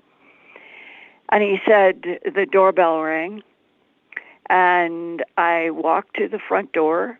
I could see through glass. It was a man with a black hat, black shirt, black slacks. I didn't recognize him, but I opened the door. And when I opened the door and pushed open the screen, the man pulled a gun on me. Mm. And the man in black, now faced with Spartan 1, says, I am here to tell you that you are not to have the meeting today. And Spartan 1, who you can, once you've been with somebody like this, you can understand they are perfectly calm in the face of a man with a gun. And I'll tell you why in a moment. And he said, what meeting are you referring to? And the man holding the gun said, you are not to have a meeting today with Linda Moulton Howe, and used my whole name. At which point, Spartan 1 said, all of us SEALs were trained. I was trained, he said, how to kill another human being in 7 or 11 seconds or less. And I said, what do you mean? He said, we're trained. And that's what I did. And I said, sir, I have no idea. How would you kill a man who has a gun standing in front of you in 11 or 7 seconds? And his entire body went into a tense thing, and he pushed his fist toward my throat. And it was one of the scariest moments of my life because I got it. He obviously was not going to kill me, but the energy that came with this rapid 1/10 or 100th of a second was unbelievable. And then he said calmly, I just aimed lower. And he fell to the ground. And I told him, you get out of here and you come back ever again, you call on the phone first. And he said he crawled out of my gate. And that's why we're late. I remember, Linda, and I know that you will recall this, but immediately after these events, you and I were together in, I believe it was Los Angeles. I could be wrong, but we were together. And you came up and you said, church, man. And you were, there was a combination of, you were excited, but you were nervous. And when you were telling me briefly, you and I were together alone, and you started to unravel this a little bit. And you said, I'm still processing everything, but I will tell you more. But holy crap! Now I want to but here's and to reinforce that. I've just told you what my first conversation in depth with Spartan 1 was. And it was about the man who came with the gun warning him not to have a discussion with me. And the very next section that they went to, both of them, they said, and that's why we feel that we have a responsibility to protect you, Linda. And to do that, I'm sorry, but we must bring guns. So we have brought guns. Wow. And, little Linda. This all happened within, meeting really quickly. And I said, okay, not having any other option or thought and not knowing their world much at all. And we ended up going to the location that I had now set up, camera and audio. Right. And they pulled out multiple guns, and they put them in various places. And they said, our first responsibility will be to protect you. And this is how we began. Yeah, I didn't think, Linda, you would ever top your Jimi Hendrix story. I didn't think it was possible. I did. Now, and so here's the follow-up question to what I just asked you. I remember our conversation during this period, and I have to ask you this: you've met, you've researched, you've done your thing for so many years. How are you dealing with this at that point? Because this is something that could get out of control really, really quickly. How did you maintain and how did you deal with this? It's been a gift, I guess, is the way I would put it, in my life, my personality, my soul, spirit, body. When things get really tough, when I am scared, I don't come apart. I get stronger. I've always been that way. And I wanted to see this through. I wanted, at that moment, more than anything else, to hear this extraordinary human being's whole story about Antarctica. And that became the priority, and because of however this works in me, I get stronger, I get more focused, I don't fall apart. That was the energy that I moved in, and it did work for me in this rather frightening experience, because it's like when you have a goal, and no matter what is going on around you, you are heading for that goal, which was to get this all on recording, and I had to run a backup audio just as in case that there was anything that went wrong. So Sure. I was operating the camera, the backup audio. I was the person setting the lights. I was the person, and it helped because I had to rise to that occasion of where your mind just has to become a steel trap. And when that happens in me, I don't really feel fear. I don't fully understand it, but I've been that way my whole life. Mm-hmm. And then I can function even better than I could if I were relaxed. Did you I don't have know if you've ever experienced that, but that's what happens with me. Sure. Did you have anybody with you? No. You were completely alone. Yes, with them. Yeah, that's what I'm saying. Yes. Wow, you are nuts. You are nuts. No, you are nuts. You are nuts. I wanted to be able to penetrate all of the things that Spartan 2 had told me at Eureka Springs, remember? Sure. And then there were communication with him ongoing for all of those months leading up to finally being able to meet Spartan 1. So it wasn't like I was getting to the location cold. I had tremendous amounts of information from Spartan 2. I had been able to check out many things. And then it was during that period of time that,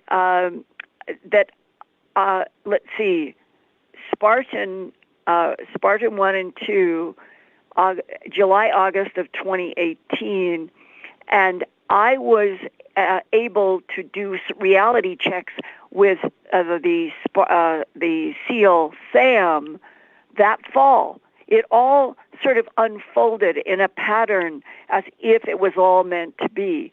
And your question is a good one because sometimes things can feel like that they are getting out of hand, out of control. And you just give up.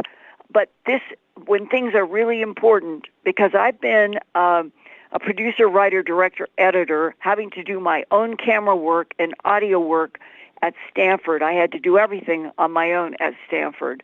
When I went to work as a reporter at KNBC in Los Angeles, that's when I had crews that were supporting me. And after a while, you've done every job possible. You've been up.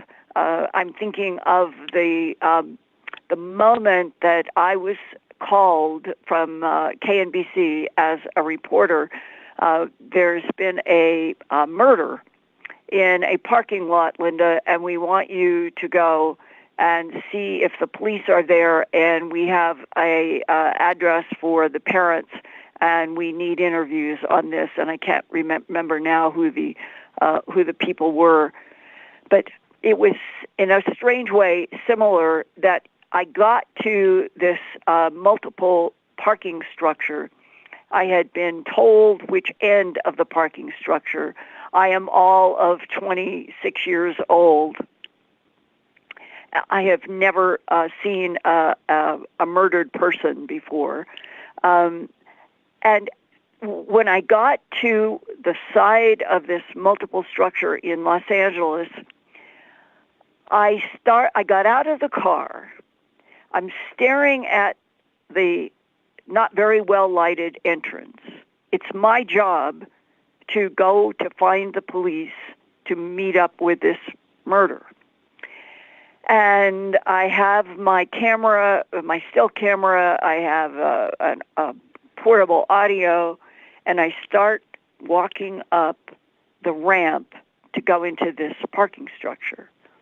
And I get to the top of it, and it just hits me like a ton of bricks. What if whoever murdered this person is still there? Right. And if you walk in there, Linda, you could be killed. And I stopped. I backed up. I started looking to see if any other reporters were showing up.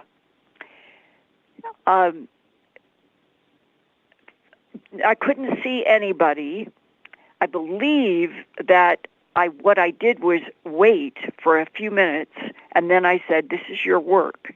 You've got to do this. And this is what I mean about, this is at the beginning. I've lived a life of this, where your job is going to take you into really, really difficult territory, but you don't give up and you don't back off because it's difficult.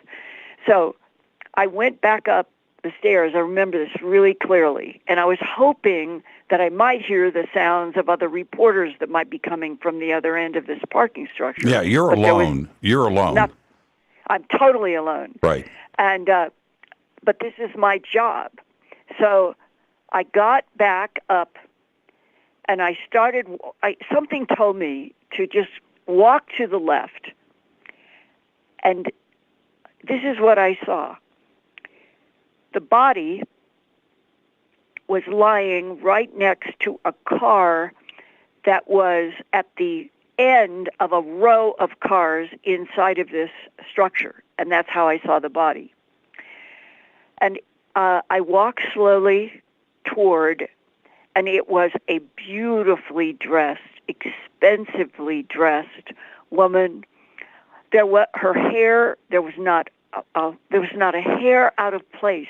It would be, as I ended up talking to other reporters much later about this, it would be if you took a woman and you picked her up and you laid her down very carefully onto the parking lot cement, and all of her beautiful jewelry and her gorgeous clothes and everything were absolutely perfect, but coming in about a 12-inch circle from her neck was a pool of blood. Wow. That was the only thing. There was no look of violence. And as I recall, it was not a bullet, it was a knife. And I don't remember any other circumstances about it except that I stood there in a state of shock and realizing I have no way to talk with the newsroom, that I have got to go to find and that was payphones. So that's when you could go to payphones everywhere. And we didn't have cell phones, but I had a recorder, and I started making notes on my recording about it. And then another reporter came, and then the two of us stood there. And the big story was, what in the world is behind this beautiful, expensively dressed woman lying next to this car with this pool of blood coming from her neck?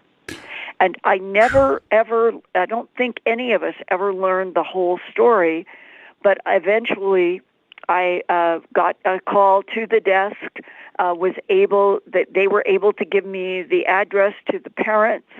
They said, we have not been able to reach the parents. We want you to go and do an interview. And I ended up knocking on a door, assuming that they knew, and found myself being the first person. And that whole scene was unbelievably unbearable. And those are the kinds of things that you go through, and your job is just simply to try to always find the pressure of fact to report it. I need to tell you, Linda, I got to take a break right here. I didn't want to stop you, so I just blew through the commercials. Let's get that in. Linda Moulton Howe is our guest. Wow, that's just incredible, Linda. We'll be right back after this short break. I'm your host, Jimmy Church. This is Fade to Black. It's Antarctica with Linda. Stay with us.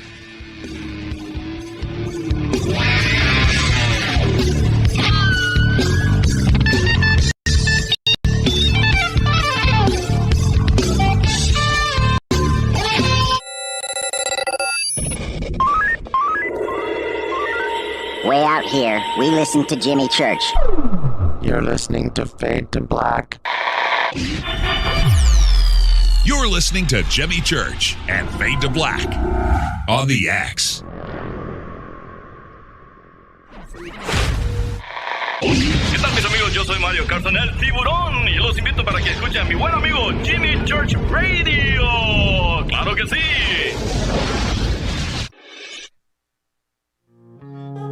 This is Jimmy Church of Fade to Black, and this year, June 18th, 2022, the Disclosure Fest Foundation presents the Mass Meditation Initiative. It's Saturday, June 18th from 10 a.m. to 10 p.m., one day only at the Los Angeles State Historic Park in downtown Los Angeles, California, right next to Chinatown.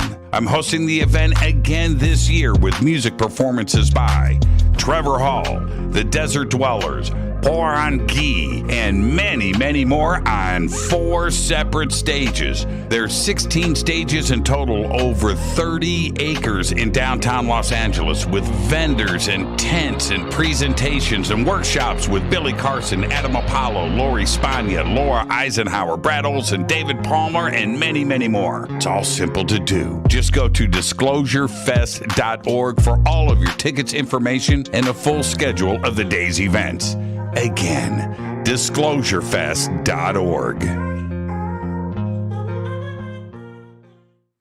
Do you want to be an official Fadernaut? Of course you do. This is Jimmy Church of Fade to Black. Just go to our membership section at jimmychurchradio.com. Fadernauts. When you think about the future of our country and where we're headed, do you wonder about the food supply? I do. Disruptions in the food supply chain could be disastrous, and they usually occur with little warning.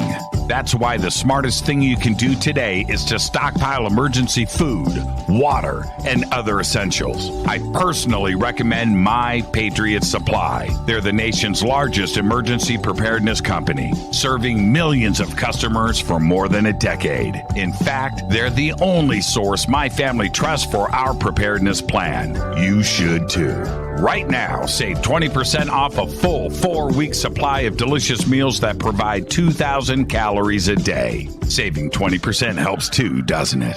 Especially now. So go to preparewithjimmy.com and get ready. That's preparewithjimmy.com. There's no time to lose. Do it now. So, you love talk radio? Then you'll love TalkStreamLive.com. TalkStream Live is always on, 24/7, with the best streaming talk shows. Find your favorite talkers and discover some new ones. It's free, readily available online or on mobile with any smartphone or tablet. Finding your favorite talk shows all in one place has gotten a whole lot easier. Just go to TalkStreamLive.com. Be sure to download the free apps from Google Play or the iTunes App Store. You listen to us, and we listen to you. And so does the CIA. You are listening to Fade to Black with Jimmy Church on the Game Changer Network. Oi, oi, I'm Reese Evans. You're listening to Jimmy Church. This is Revolution. The revolution will not be televised. The revolution is on radio. Ciao.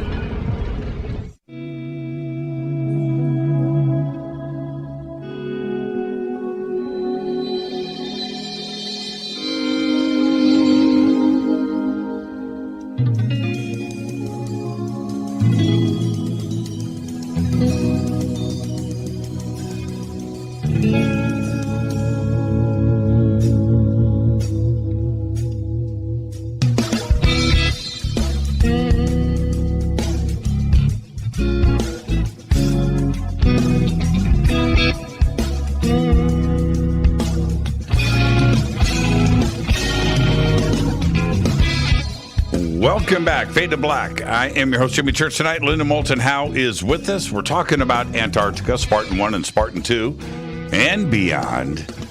And Linda, right before the break, was telling us how, she's sitting down. She's alone, getting ready to shoot this interview with Spartan 1 and Spartan 2, and my question, how do you prepare for something like that? You're there by yourself. And that's an incredible story back at KMBC, Linda. But I wanted to ask you this before we move on. Did SEAL Team Sam know who Spartan 1 and Spartan 2 was?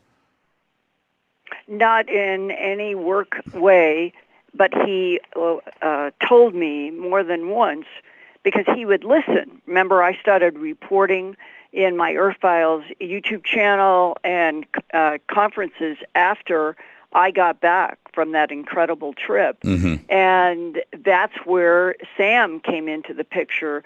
He was listening, and he said, I know exactly where they have been. I have been there myself 3 times since 2012.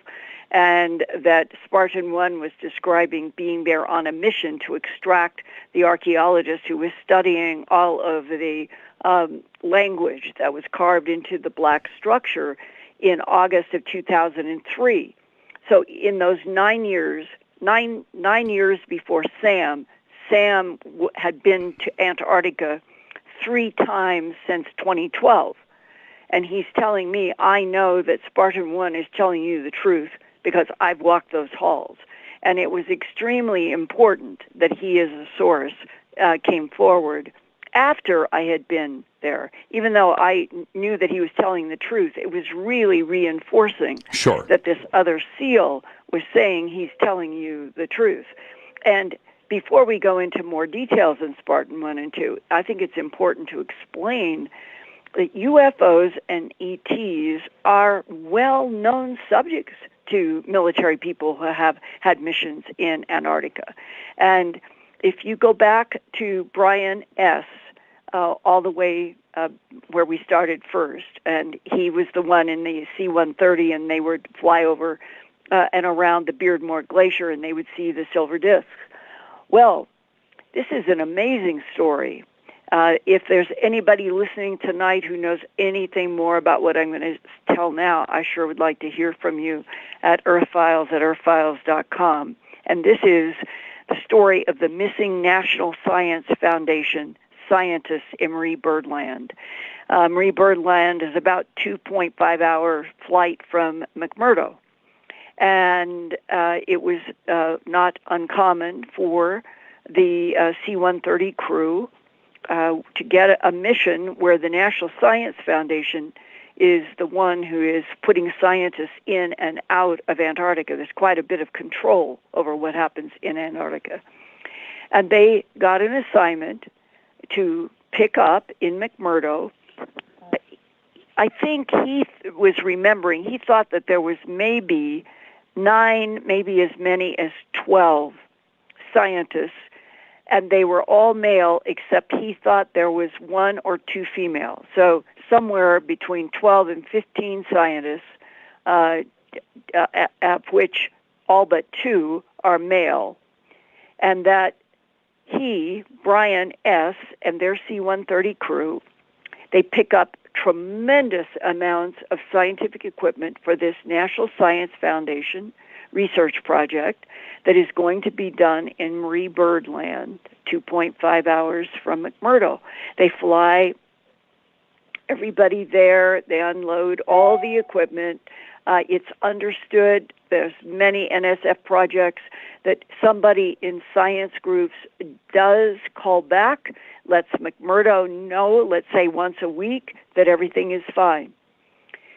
The next thing that Brian S. knew was they get a call about 10 days after they had dropped that NSF science group into Marie Byrd Land.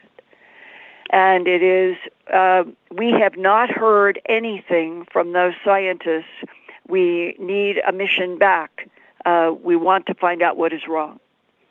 So Brian and that C-130 crew, they fly back to Marie Byrd Land.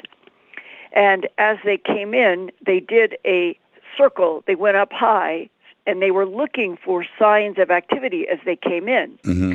And they're circling around. They don't see smoke. They don't see anything moving. It is as if it is frozen in time. They land. They go into the buildings. Nothing seems to have been used. There's not a single person. They are really rattled. And they call back to McMurdo, and McMurdo says, well, come back. So they go back to McMurdo. It's a big mystery. What in the world has happened to this large group of National Science Foundation scientists that were put in Marie Byrd Land? About a week after they had flown there and there was nothing, they get another phone call. The scientists have turned up. We need you to get out there now.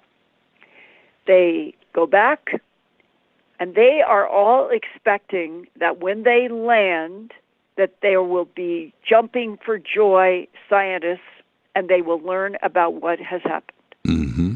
Instead, they can see the scientists lined up in a line. He said it was like looking at penguins. There's no interaction between the scientists. They are 1, 2, 3, 4, 5, 6, 7, 8, 9, 10, 11, 12, and maybe up to 15. He wasn't sure if his number was correct, but quite a bit.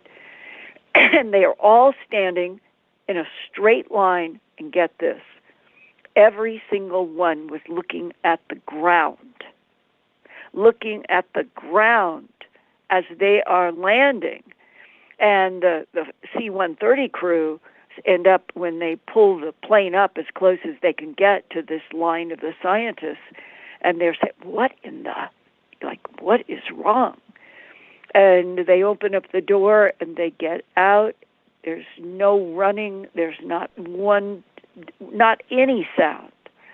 And they walk over and they take the elbow of the first scientist and the next one and the next one, and they start guiding them to the C-130. The scientists are continually, they don't look at Brian, they don't look at anybody. And he said it was as if they were petrified, Linda. It was like they were petrified. And they get in the plane and they sit down and there's not any talking.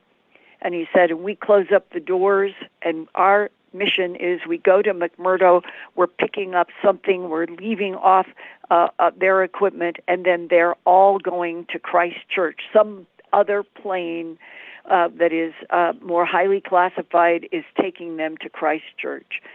So he says, we closed the doors, and one of the male scientists sat on a kind of a jump seat. And Brian, the flight engineer, says, I sat down with my knees facing his knees. You know how that can be in military planes. Mm-hmm, mm-hmm. And he said, I leaned forward. The man was looking at the ground, or at the floor. And he said, and I softly, I put my fingers on his knee. And I said, sir, can I help you? Can I get you water? Can I get you coffee? Can I get you something? And he said, Linda, the man did not reply. He did not move. He never looked up. And at that point, he said, I am dealing with people that are in shock. But what has shocked them? So he said they get back to McMurdo. All of the scientists are taken out immediately to another plane that is already ready to take them to Christchurch. They get all of the gear. He said it was a tremendous amount of gear. And they are ordered that they are to put the gear in some particular location. And he told me later that they learned that another plane came in and gathered up all that gear. And where did it fly to? Wright-Patterson Air Force Base in the United States. Did Brian? You know what? I know. Wait, one more piece. Okay, After Linda. This, that night, they're in the mess hall, and they bring up with one of the people that are sitting there like crews in a place where they're in McMurdo, and said they started talking. Brian and his colleagues from the C-130 started talking with others that were there in the mess hall, and said, we have this strange mystery with these scientists, and that one of the guys at the table said, yeah, we heard that they had work with extraterrestrials underground near the pole. That was my question. You could have let me ask the question, Linda. Well, this was the last sentence. So, and what else because Brian S. or anybody that was there for the flight, of course, didn't hear anything. What else was discussed further? What else did Brian S. find out? Okay.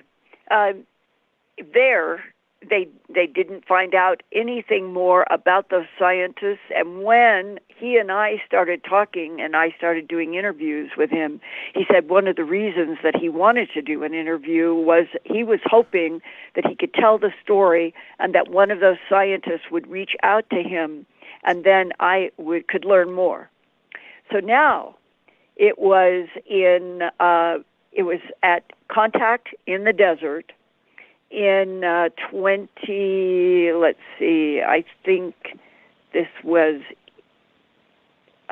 think this date was not 20. Was it when I gave you the Lifetime Achievement Award? Here it is. Was it that year? June 6th, 2016. Okay. So this is a year before I meet Spartan 2 and 2 years before I'm able to try to do the recordings, which I did and made the film. So it's 2 years before. This is now Brian S., but this is really important because this is an insight into all of them. Sam, Spartan 1, Spartan 2, everything. Brian S., we had done the interview. We're going to do some stuff for Ancient Aliens and various things, and he said, I'd like to come and meet you at Contact in the Desert. And that's when, in 16, I think they were still having it in Joshua Tree. And so that's where we meet, and he brought a nephew, and the nephew had a friend. And so there were these three guys and I, and on one of the nights we go into Joshua Tree, and the only restaurant, they all said to me, we need a noisy place to cover up our discussion. They were already hep to that. So we went into a Mexican restaurant, had tile everywhere. We were sitting at a table. We were there for probably 3 hours talking about everything tonight that we're talking about, plus a whole lot more. And when we leave dinner, it was like midnight or 12:30. And we were still so, when you're really having great content discussions about UFOs and ETs and all of that, you don't really want to break up the discussion. So Brian and the nephew said, why don't we open up the tailgate of our truck and we'll just stay out here to finish talking about this. And so we ended up under a tree in the parking lot of this Mexican restaurant in Joshua Tree. And we were there probably for another 90 minutes, maybe almost till 2 a.m. Mm-hmm. But it was totally quiet. We were under a tree. We were in the back wagon of their truck. And the next day, they took off later that afternoon. I had to stay through to do an intensive on that Monday. And then I was picked up to go back to the airport to leave.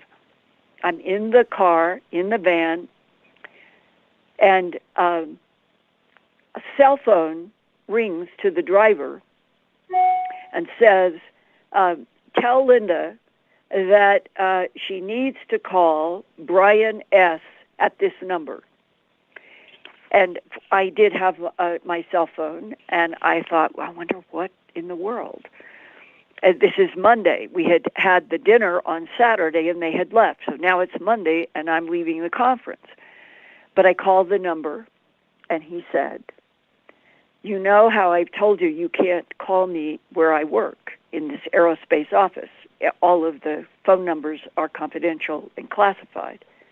He said, this morning on Monday, he said, I'm sitting at my desk, and the phone rings, and I pick it up. And a male voice simply says, I am calling to tell you that you are not to ever talk again about the missing scientists in Antarctica. And I'm serious. The only place at that point in 2016 where we talked about anything that would justify that call was that night at the restaurant. And Brian said, who are you and why are you calling me? And the man said, I've just told you what is important, and you better pay attention to what I've just told you. And it was very, very angry, and clicked the phone. Well, Brian is smart, and he immediately did an access to the phone number that had just called his classified phone. Right. National Security Agency, Fort Meade, Maryland. See, and you know what's interesting about that, Linda? You and I do conferences together all year long, right? And most of it is fun. We know people, but you just never know who is creeping around at those conferences. You don't. That's right. You That's right. honestly don't. Yeah, and the idea that he would be instructed that he was never, ever to talk about the missing scientists, that he was never to talk with me. It's like, where did they get off on this? We are in charge of you, and we can break through your classified office phone, and you all are to take instructions from us, is the attitude. Yeah, the interesting thing about this is I think we should play the game at conferences more often, you and I on stage, and let's play Spot the Fed, right? And well, where we ask the crowd. We ask the crowd. Very much have sympathy for them because we're supposed to be a government of, by, and for the people, and we are trying very hard not to turn into an autocracy. That's right. And I have had discussions, Spartan 1 and 2, and Brian S. and Sam, they are masterful people who have done tremendous work for our country.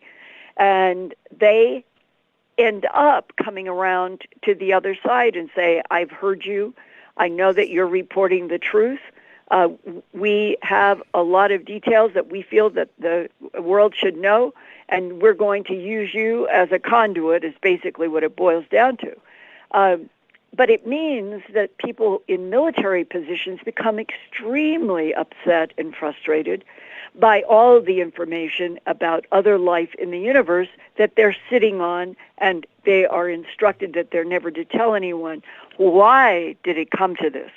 Why has this whole world not been told the truth, that we're not only not alone, the whole universe is teeming with consciousness, and that our government and other governments since World War II for the last 70, 80 years have known about other beings. There probably have been some kind of agreements that we are sitting today with. What I can say to you tonight, as far as I'm concerned, it is a firm statement. We have a space force paid for by taxpayer dollars that is out in 22 solar systems, working in collaboration with the tall, white non-humans who are supposed to have a vested interest in humanity evolving and not self-destructing.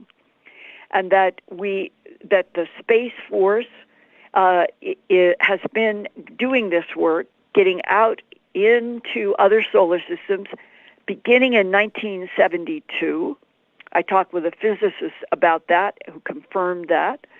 And here we are at 2022, and we're still on a planet so rocky politically, in which we still have never been told the truth that we are the product of genetic manipulation in already evolving primates by extraterrestrial biological entities. That is a fact. That Earth has been used as a laboratory for 270 million years by competing extraterrestrial forces, that we today have friendlies, we have neutrals, and there are hostiles. And it's all known to huge swaths of corporations and military services, but the citizens are deliberately kept in the dark because it is assumed that we would collapse in panic and fear if we were told the truth that we were not alone in the universe. Let's take our break right here. Linda, absolutely fantastic conversation. Stay right there. When we come back, Linda, we're going to jump right into your solo interview. we went right past. We'll get to that, everybody, when we come back. Stay with us.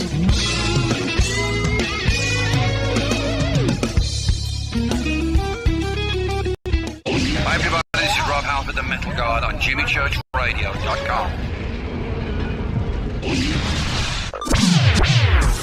Your 1 million gigawatt paranormal powerhouse, KUNX-DB, The X.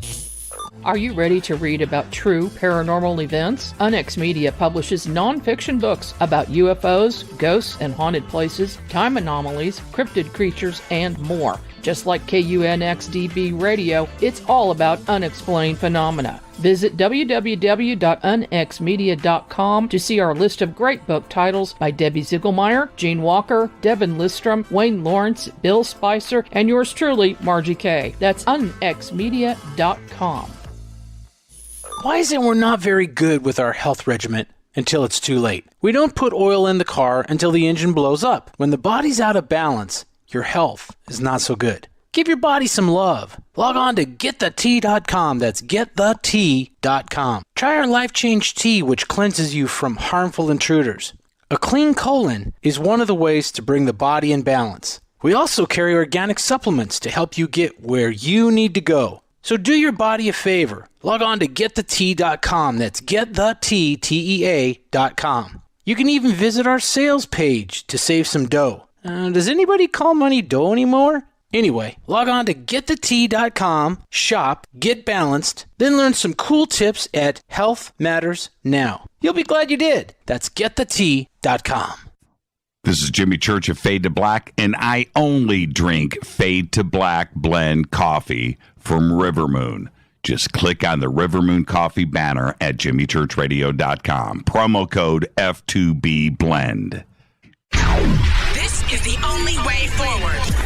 This is Fade to Black. Make contact. This is Billy Carson, founder and CEO of Forbidden Knowledge, and we're heading to Egypt this October. Come join Jimmy Church, myself, and the Forbidden Knowledge team as we spend a week exploring Giza, the Great Sphinx, the Great Pyramid, Saqqara, Dashura, Aswan, Edfu, Dendara, Karnak, and we'll celebrate Jimmy's birthday in Luxor. The Forbidden Tour of Egypt is this October 5th through the 12th and includes a 4-day Nile cruise, expert Egyptologists, and a chance to explore Egypt with Jimmy and I as your host through your journey of a lifetime. Space is limited, so make your reservation now. Please visit ForbiddenKnowledge.com for information and complete itinerary. That's ForbiddenKnowledge.com. This is Jimmy Church of Fade to Black, and this year, June 18th, 2022, the Disclosure Fest Foundation presents the Mass Meditation Initiative. It's Saturday, June 18th from 10 a.m. to 10 p.m., one day only at the Los Angeles State Historic Park in downtown Los Angeles, California, right next to Chinatown. I'm hosting the event again this year with music performances by Trevor Hall, The Desert Dwellers, Poran Gi, and many, many more on 4 separate stages. There's 16 stages in total, over 30 acres in downtown Los Angeles, with vendors and tents and presentations and workshops with Billy Carson, Adam Apollo, Lori Spagna, Laura Eisenhower, Brad Olson, David Palmer, and many, many more. It's all simple to do. Just go to disclosurefest.org for all of your tickets, information, and a full schedule of the day's events. Again, disclosurefest.org.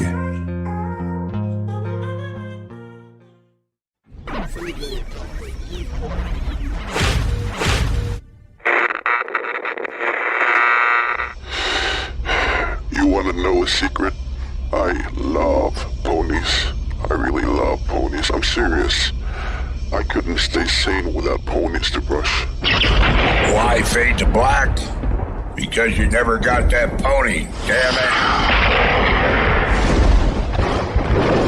it. This is Fade to Black with Jimmy Church on the Game Changer Radio Network.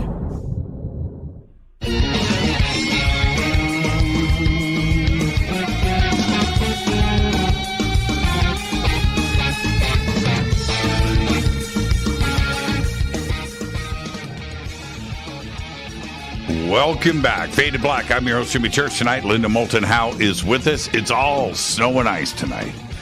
Antarctica, Spartan 1, Spartan 2, Brian S., SEAL Team Sam, all that and much more. And Linda, okay, so you're there. Right. Your camera operator, your sound, your lights, and your catering, right? you're doing everything I can to keep it all going. And they start, they're seated, and I began with what it was his background. And he said back in August of 2003, he was with a U.S. Navy SEAL Special Operation Team that traveled to Antarctica to investigate a perfectly geometric 8-sided octagon structure discovered by ground-penetrating radar near the Beardmore Glacier about 400 miles from the American McMurdo Station, and that another previous team of engineers and scientists had dug out the top layer of one octagon made of a pure black substance that was built on top of 2 more black octagonal structures so big that those structures went down deep into 2 miles thick ice. So it's hard to imagine what these structures are like, except that they are octagonal and they cover 2 miles into the ice. And when he was describing, he said, if you knew the latitude and the longitude, anybody could find them. But he said, unless you know that, you would never see them. But if you are there, it's sticking out. And that one of his first moments of a kind of awe is that he had been told how he was to walk up to one of these big black pieces of octagonal structure that was standing up, and that there would be a door. He said he estimated, and I guess they measured, he could see this huge black sort of rectangular piece of this enormous black structure, knew that this had to be the door he is supposed to go through, but he said it's just thin lines. There's nothing that gives away anything that you're supposed to do. And the measurements he gave me was that the door was 17.5 feet wide, 18 feet going through thick, and 23 feet high, all made out of this black, was it basalt? Was it extraterrestrial material, as we got into the Isaac material of Palo Alto and the dragonfly, that it was all molecularly structured so that every bit of it would be could be used as self-activating software? He thinks that was probably more likely, but he, as a SEAL, is now, the only thing he knows is that he is supposed to walk up to this enormous door, put his index finger on it at a specific place, and that it will then open.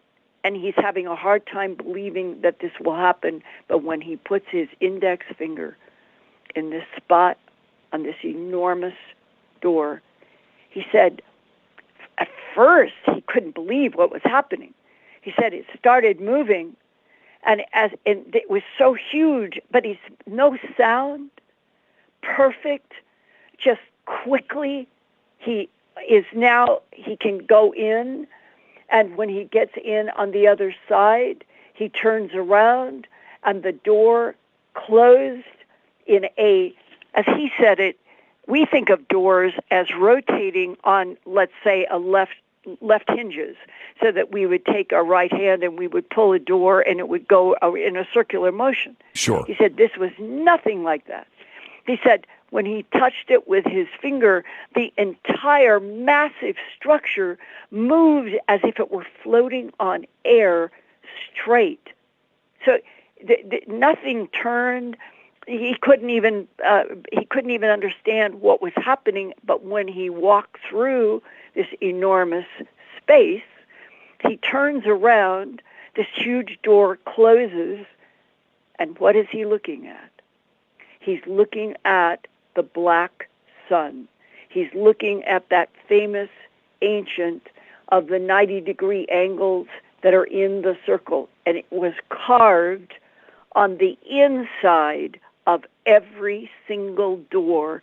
And these were, I think if I'm calling it 65 acres, that the whole complex covered 65 acres, and that he walked off as part of his assignment, measuring some of the rooms, and some of the places, like he would walk from the door, this big, enormous door, and it would take him 15 minutes on his watch to reach the next wall.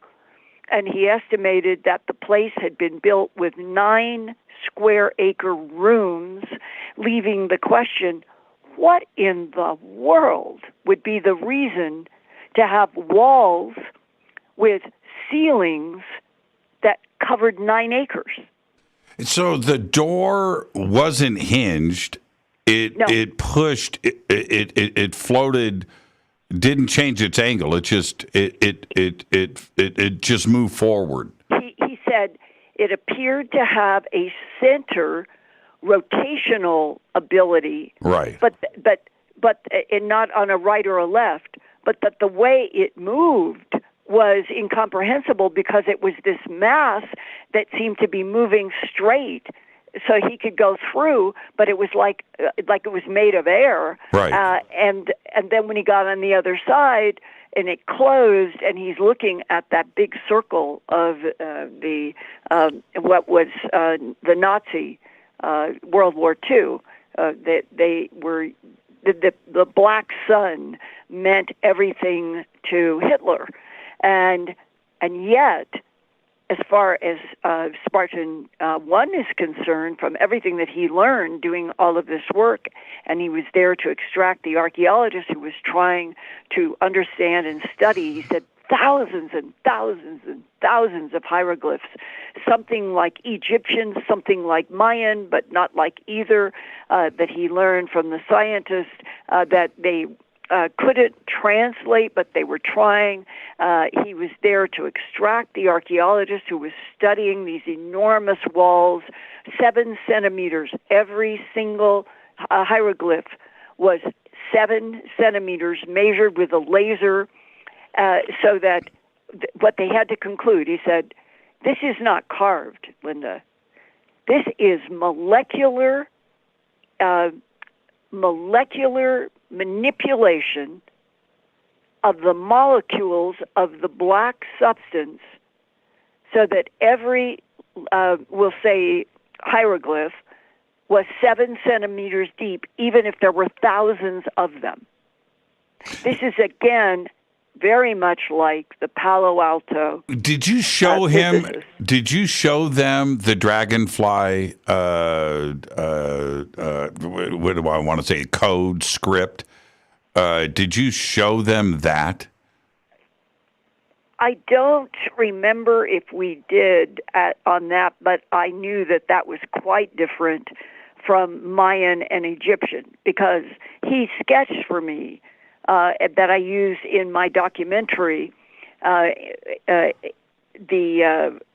Antarctica, Alien Secrets Beneath the Ice, and that documentary's out there, that we should get that in, all of this did end up being recorded and is in a documentary, and I really like the hour that I was able to produce. But in terms of the way he sketched for me, it was somewhere much closer to Mayan or Egyptian in a kind of pictograph way, as opposed to Sanskrit. And Sanskrit was defined for me all the way back when I was working on an alien harvest by a UK scientist who was a Sanskrit scholar, and he said that he had been involved in meetings with MI6 and others on UFO ET matters in which it was said that Sanskrit was one of the extraterrestrial civilizations that have interacted with our planet for millions of years. Sanskrit was their language. And Sanskrit is quite different from Mayan or Egyptian. Yeah, it's just lines. It's just lines. Yeah, exactly. And so when I think of the dragonfly, that was a very strange language and mathematical sequence that we never really talked about it beyond. We did talk about this. That the self-activating software, the concept that Isaac wrote about, that all of us who were trying to report about it, you had to grok your mind around. Isaac, I got to talk with him on the phone twice. And in one of them I said, can you please help me understand self-activating software? And he said, imagine that you wanted to get a memo with a schematic 5 blocks from where you are. And you want it on an office on the 3rd floor, and all of the offices have digital codes. And Linda, all you would have to do is you would take your piece of self-activating paper and you would stare at it and you would think in your mind what it is that you want to say to the person 5 blocks down on the 3rd floor at the coded office. And you then would just let it go. And the paper would begin to move on its own. It would know where it's going. It would end up in that 5-story going to the person that you thought, and you didn't have to execute in any way. You just thought in the paper. The paper will go in. It will wait for a reply, all done in the molecular structure of the paper. Eventually, that paper would come back to you, and it would sit back on the desk where you started, and it will have the reply. And he said that is self-activating software, and I'm only talking about it in a piece of paper. Imagine, he said, if all of the structures, all of the streets, everything is self-activating software that understands how to analyze, how to move, how to create patterns, how to do mathematical language. He said that's what we were dealing with in the Dragonfly drones. Yeah, and to picture this, everybody, the specific devices that Isaac was working with had the software on the exterior. You could see it. Yes, and exactly. And that was the software for the anti-gravity and what, you know what? Let's just say propulsion system. Let's just go with that. Well, he took the photographs and shared them as these are neutralizing gravity, right, by frequencies interacting with the self-activating software on the surfaces. Yeah, it's fascinating to me. Fascinating. Okay, so if you're in that world and you're in Antarctica, and his assignment is to go to extract the scientist who is studying the symbols. Right. He said when he got there, the scientist decided to change his mind that he was still so completely enthralled with trying to understand this huge, enormous structure and all of these symbols that the scientist said, I'm not going to leave. And but during that period of time, Spartan 1 got to talk with the archaeologist about other areas on our planet that were in the same category of being extraterrestrial structures, whether they were deep underground or on the surface. And this is when the archaeologists told him that the Cheops and the Sphinx, these were extraterrestrial structures, and that the age of the Sphinx was at least more than 35,000 years. John Anthony West and Schock, the geologist, I saw John Anthony West the year before he died at Contact in the Desert. And John and I had thousands of discussions about Egypt and archaeology, and a lot of it being extraterrestrial. And at that Contact in the Desert, John came over to me and he said, Shock and I, we've come to the conclusion that the Sphinx could be about 40,000 years old. And then Spartan 1 says that he's told by the archaeologists that it was more than 35,000 years old. And by I think it was another scientist at another Contact, and I had been talking about this in conferences in 2018, came up to me in one of those moments after a Q&A, and he said, just want you to know that there is a possibility that the Sphinx that we have on Earth could be part of a structural pattern solar systems wide that goes as long ago as 800,000 years. And when I tried to ask questions, he says, that's the most I can tell you. But he said, Linda, someday one of the big announcements will be that we have pyramids like Cheops and sphinxes like next to Cheops that will be found on myriads of planets and even moons. I remember that night, you, John Anthony West, and I were standing there. It's about 10 o'clock at night, and the right. moment in time I'm talking about. And I turned to you. I said, Linda, let's go eat. And John Anthony West goes, no, we're going to go and eat. And grabbed you, and the two of you walked away from me. And he wanted to talk about the things that he and Chalk and others were doing. And I'm thinking to myself, I want to be at that dinner. What are they going to be talking about? And that's it. You guys just walked into the darkness and did your thing. Let me back up for a second. I wanted to point out, if you go to, I don't know if you're aware of this, Linda, you probably are, but if you go to Beardmore Glacier in Google Earth, right? Google satellite. Beardmore. Beardmore. What did I say? Birdmore. It's Beardmore. And you go, it's totally pixelated. When you go to McMurdo, which is right there, it's perfectly in focus. It's all there. You can see cars. You can see whatever you want to see. You jump down to Beardmore, and it's 100% pixelated. That's right. You can't see anything there. Unfortunately, Google Earth is like that in many places, and when we find that, we know that it's covering up something probably related not just to military but to ET stuff. And the same thing in Gale Crater on Mars. This goes all the way back, probably in the 2007-ish, 8-ish time period.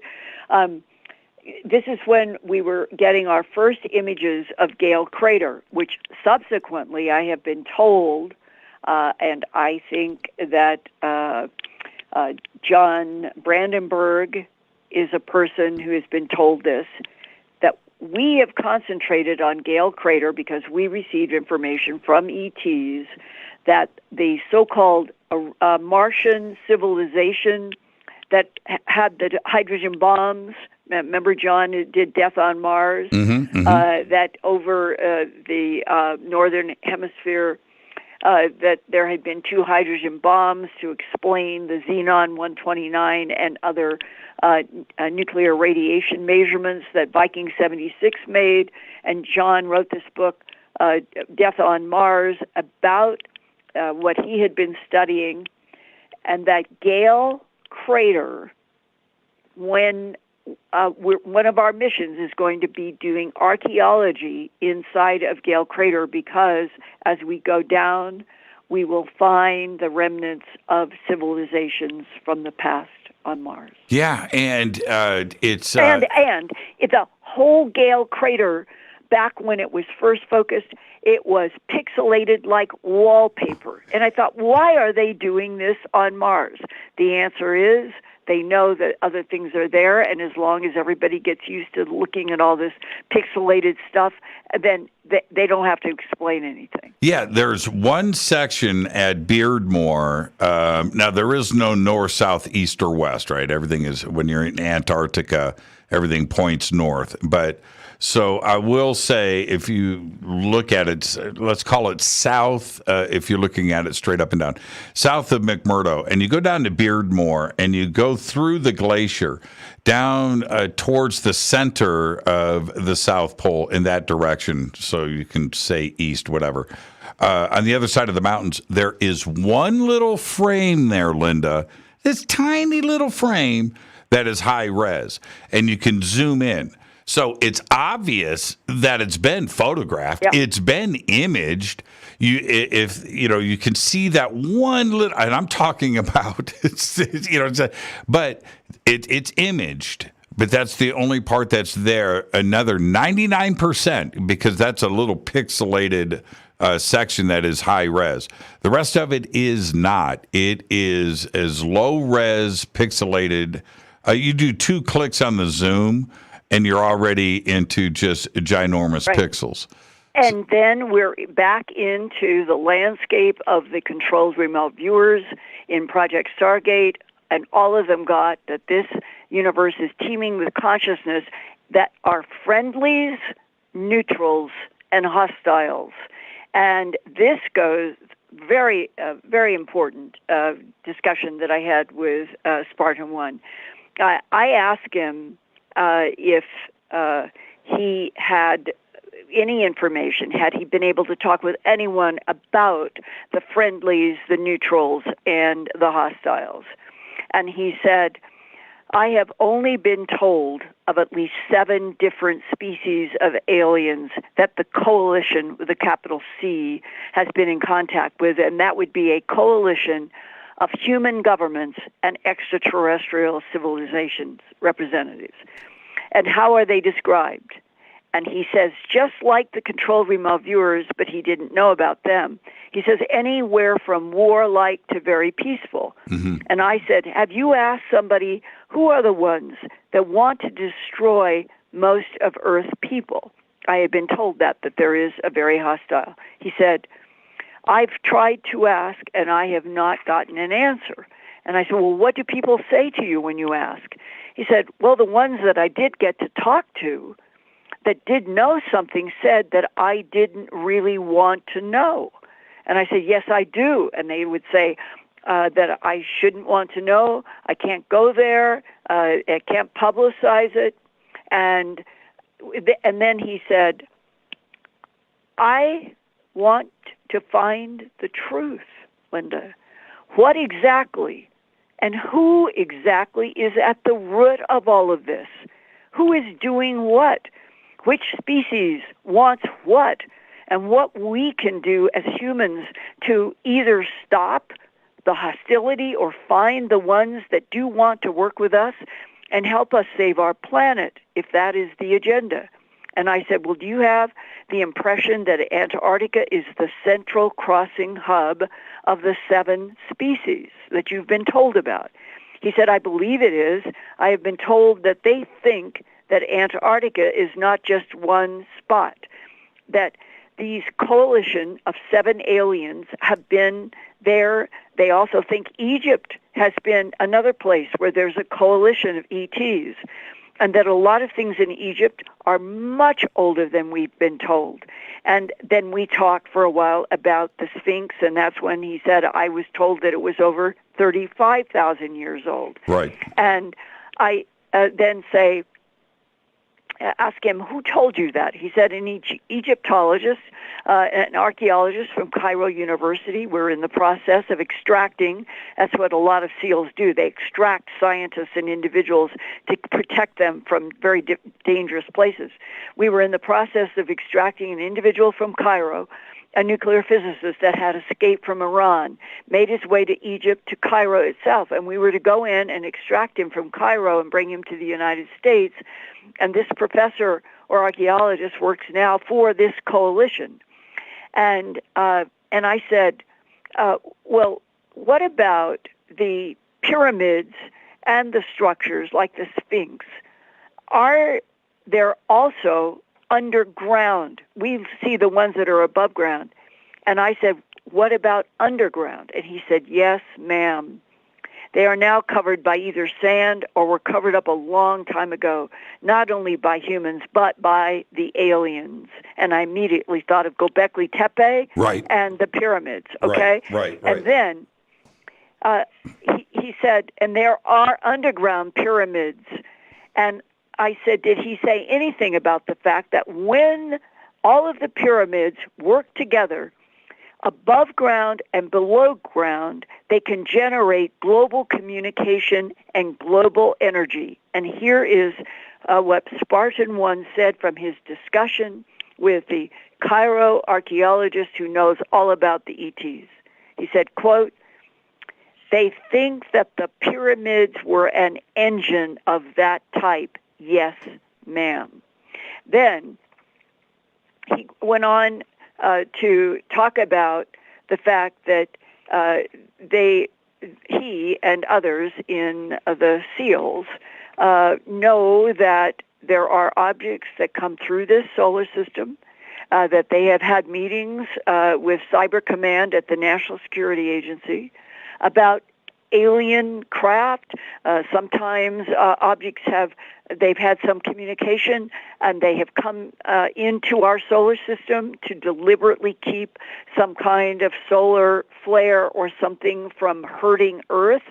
And that it was, from their point of view, his asking me that we feel strongly, he said, I and others, that you all, the public, needs to understand what we have come to understand, that there are non-humans who have a vested interest in us evolving, and that he described them not as the tall whites with the tall white hair, but as being tall, having extremely pale skin, but no hair, having the large cone heads. And he said, you know those skulls in Peru that are called Paracas, the Paracas skulls.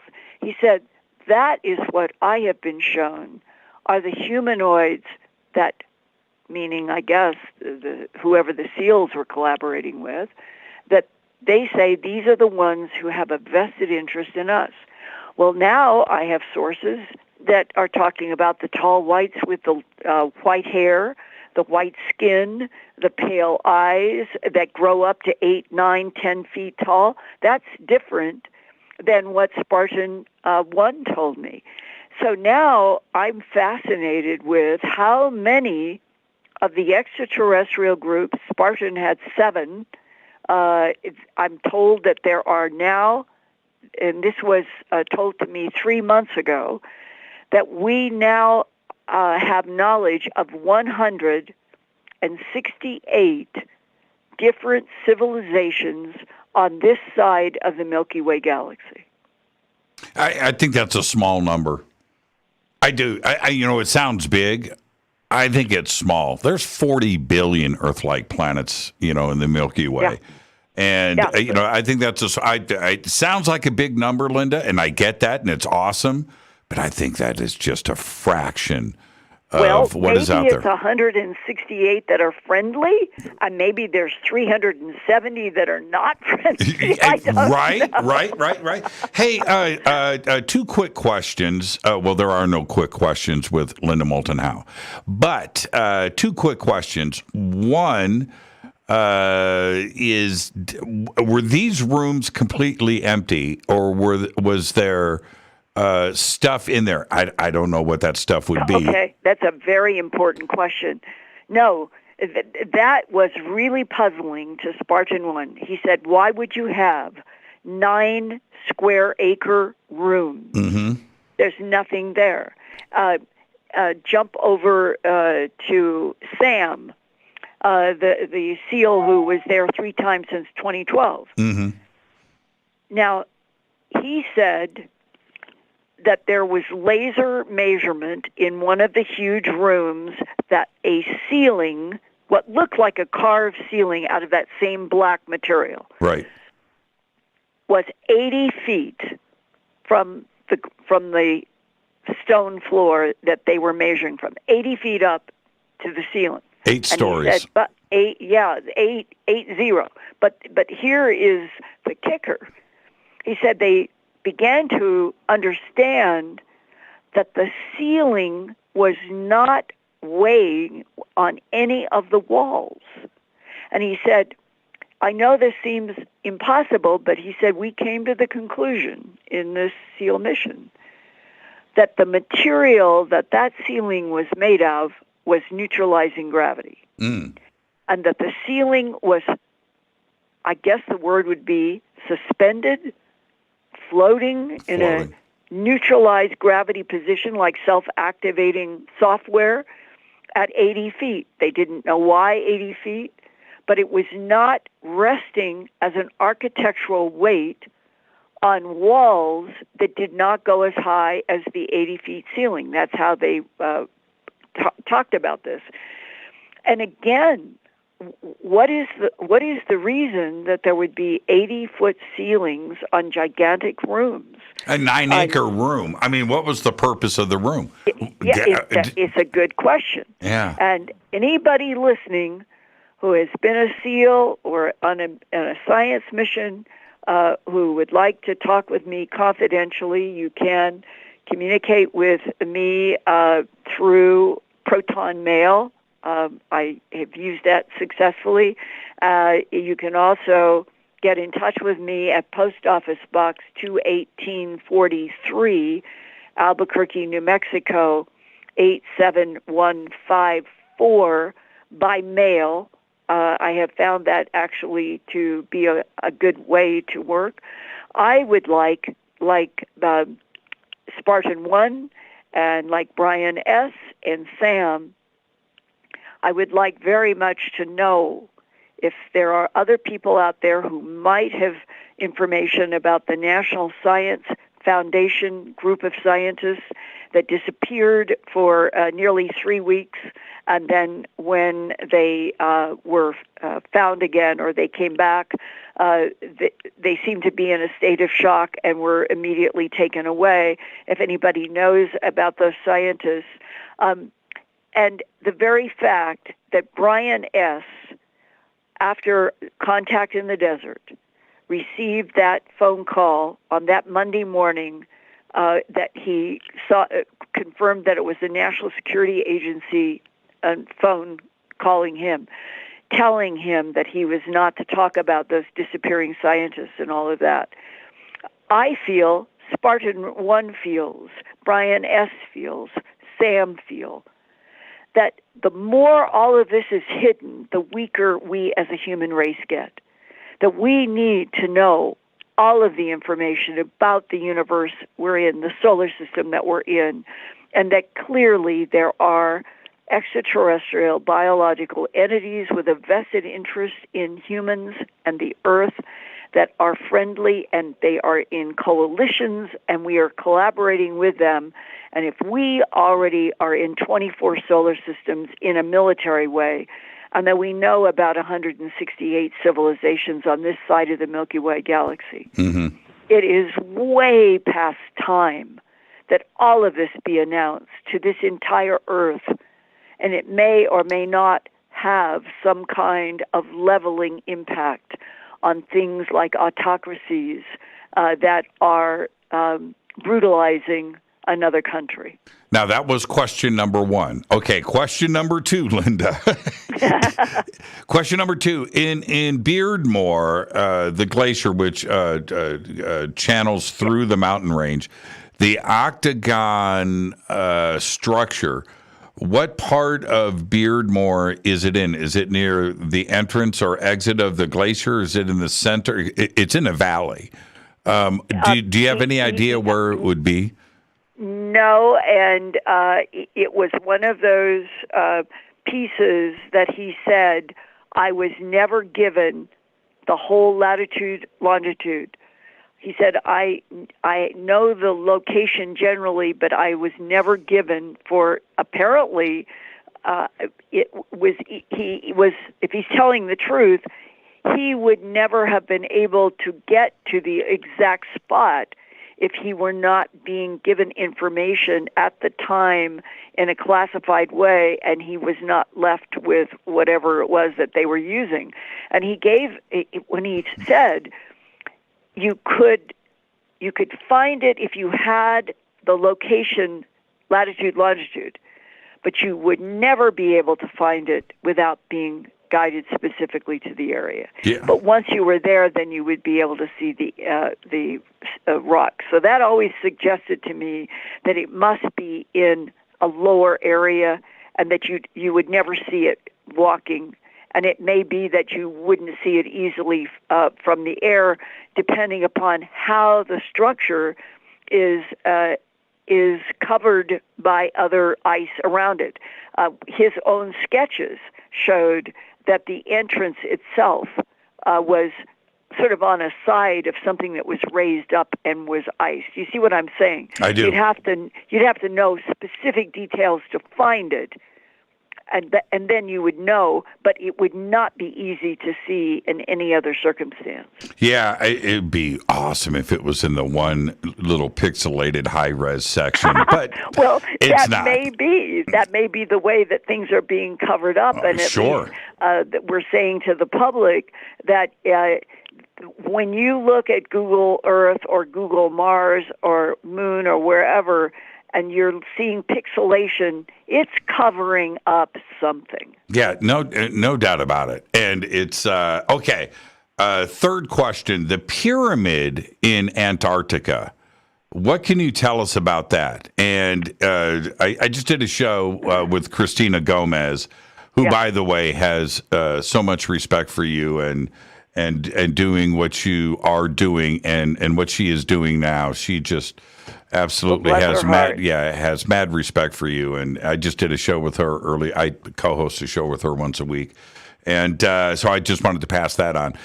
We just did a show last week on Antarctica, and so much conversation has gone on for the past 10 years about that pyramid. The more that I look at it, that's not natural. What can you tell us about? It doesn't seem natural, but when you go to geomorphology books and you study these certain categories of mountains that can end up with four sides, and there's a name for them. It's escaping me right now, but there's a geomorphology name for them. It is kind of like in the middle.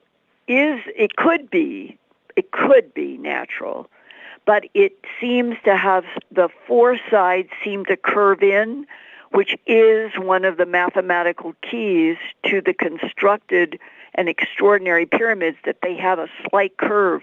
They're not straight. They're not straight. Cheops is not straight. Right. It has a slight curve. It does. And that particular, I know the photo you're talking about, it's the curving, the very almost symmetrical curving on the four sides of that mountain that, to me, leaves it open that may not be natural, and what is inside. Yeah, I would think if you look at the sands of a desert, right, and you're looking at how you see a repetition of the wind. You see it, right? You see it continue. You don't see any other four-sided structures or mountains anywhere around there. It's the only one. Look at the other mountains that are around that particular pyramid. There isn't anything else like that there, and it's singular and it stands out. Also, the 90-degree aspect of those four sides, and I've looked at it from every angle.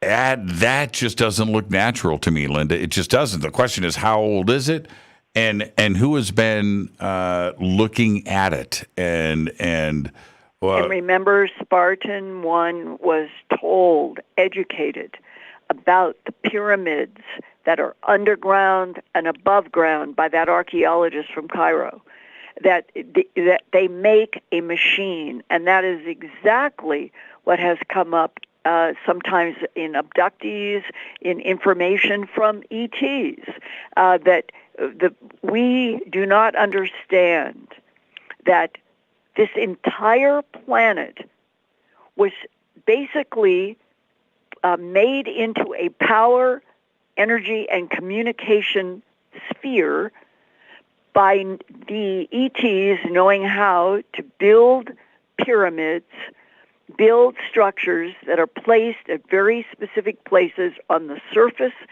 latitude, longitudes, and then underground. And that once this is done on a planet, then you don't need wires, you don't need fossil fuels. And isn't it a sad shame that we are now in a perhaps a dangerous climate change planet? And if we were using whatever that technology is that the ETs apparently have described, that they know how to use structures at various places on planets, and then it is free energy, and it is sort of like Tesla, and that right now, if we were working in collaboration with open-ended discussions with ETs and we were being educated, then that might change the future of a dangerous planet. Yeah, certainly. Linda, okay, it's actually very simple. We have the entrance that's 2 miles underwater, submarine entrance. Yeah. Here's Beardmore. There's McMurdo. We have the octagon structure at Beardmore. Then we have the tunnel. So the tunnel, I just want to make sure. You're talking now about the submarine entrance. Right. That's Sam. That's Sam, a different seal, but yes, 2 miles down. Yeah, 2.5. And the octagon, the 60-acre, right, the 9-acre rooms. Does that submarine tunnel is going to this same 60-acre, right? Am I understanding that correctly? Yeah.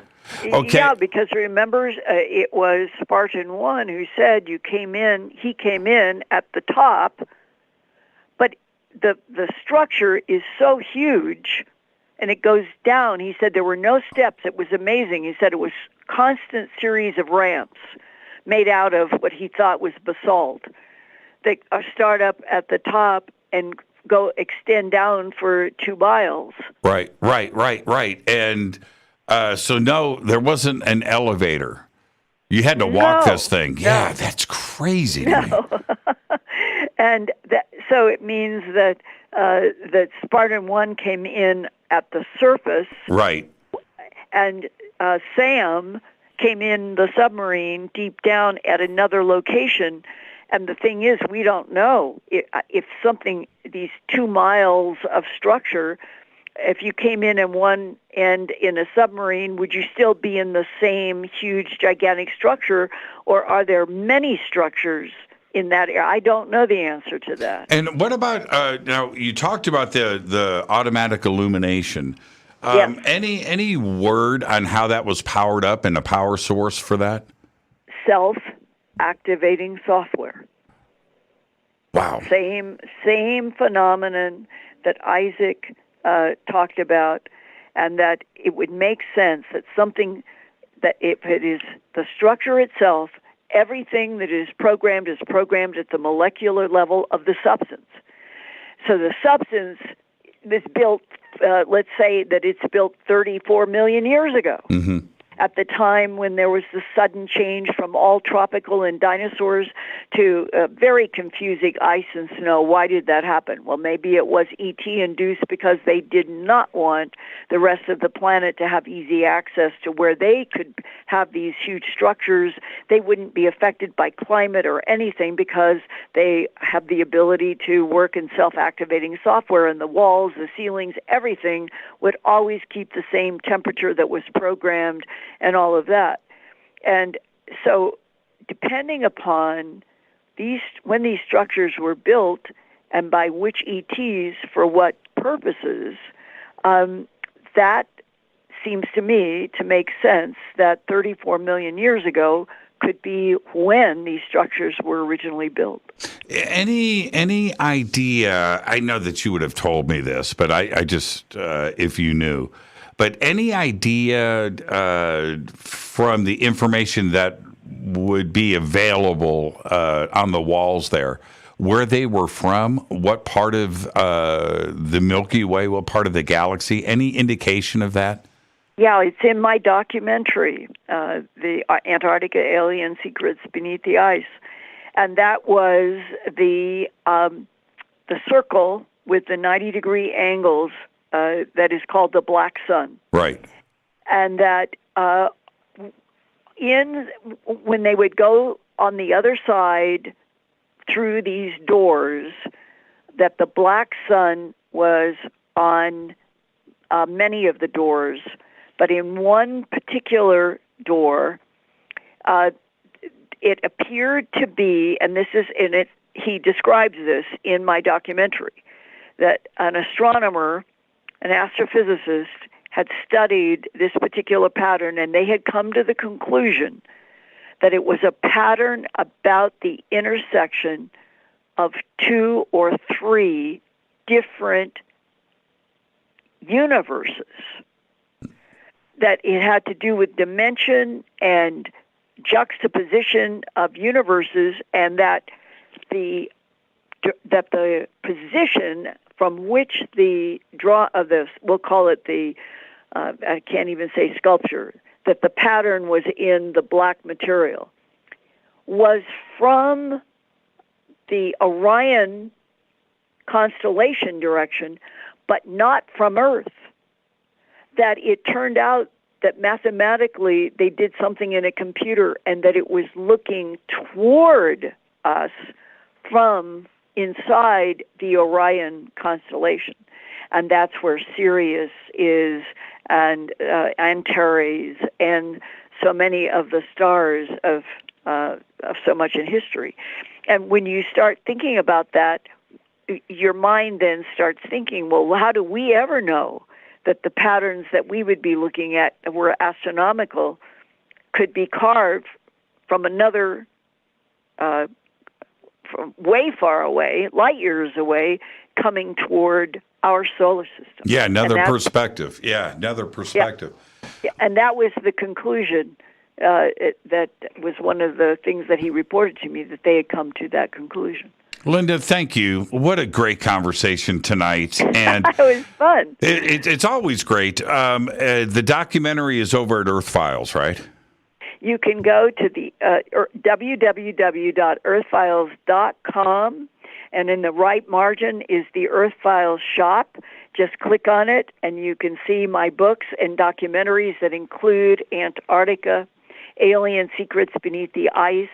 I feel that it is one of those documentaries that emerged almost like a miracle, and you had a taste of why, given our discussion tonight, how difficult it was, and that I was able to talk with a SEAL who himself is convinced, there's no question, that we are dealing with extraterrestrials, a variety of them, some friendly, some neutral, and some hostile, and that it is important that this whole planet begin to know about all of this. So I hope a lot of you will get Antarctica, my documentary, and I always welcome questions.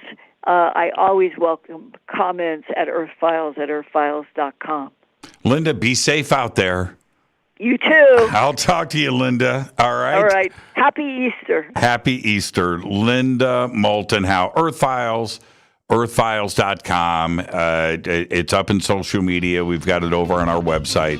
Go and head over and check out the Antarctica documentary. I'm your host, Jimmy Church. I'm going to take a quick break, and I will be right back to say goodnight. We'll be right back. Stay with us.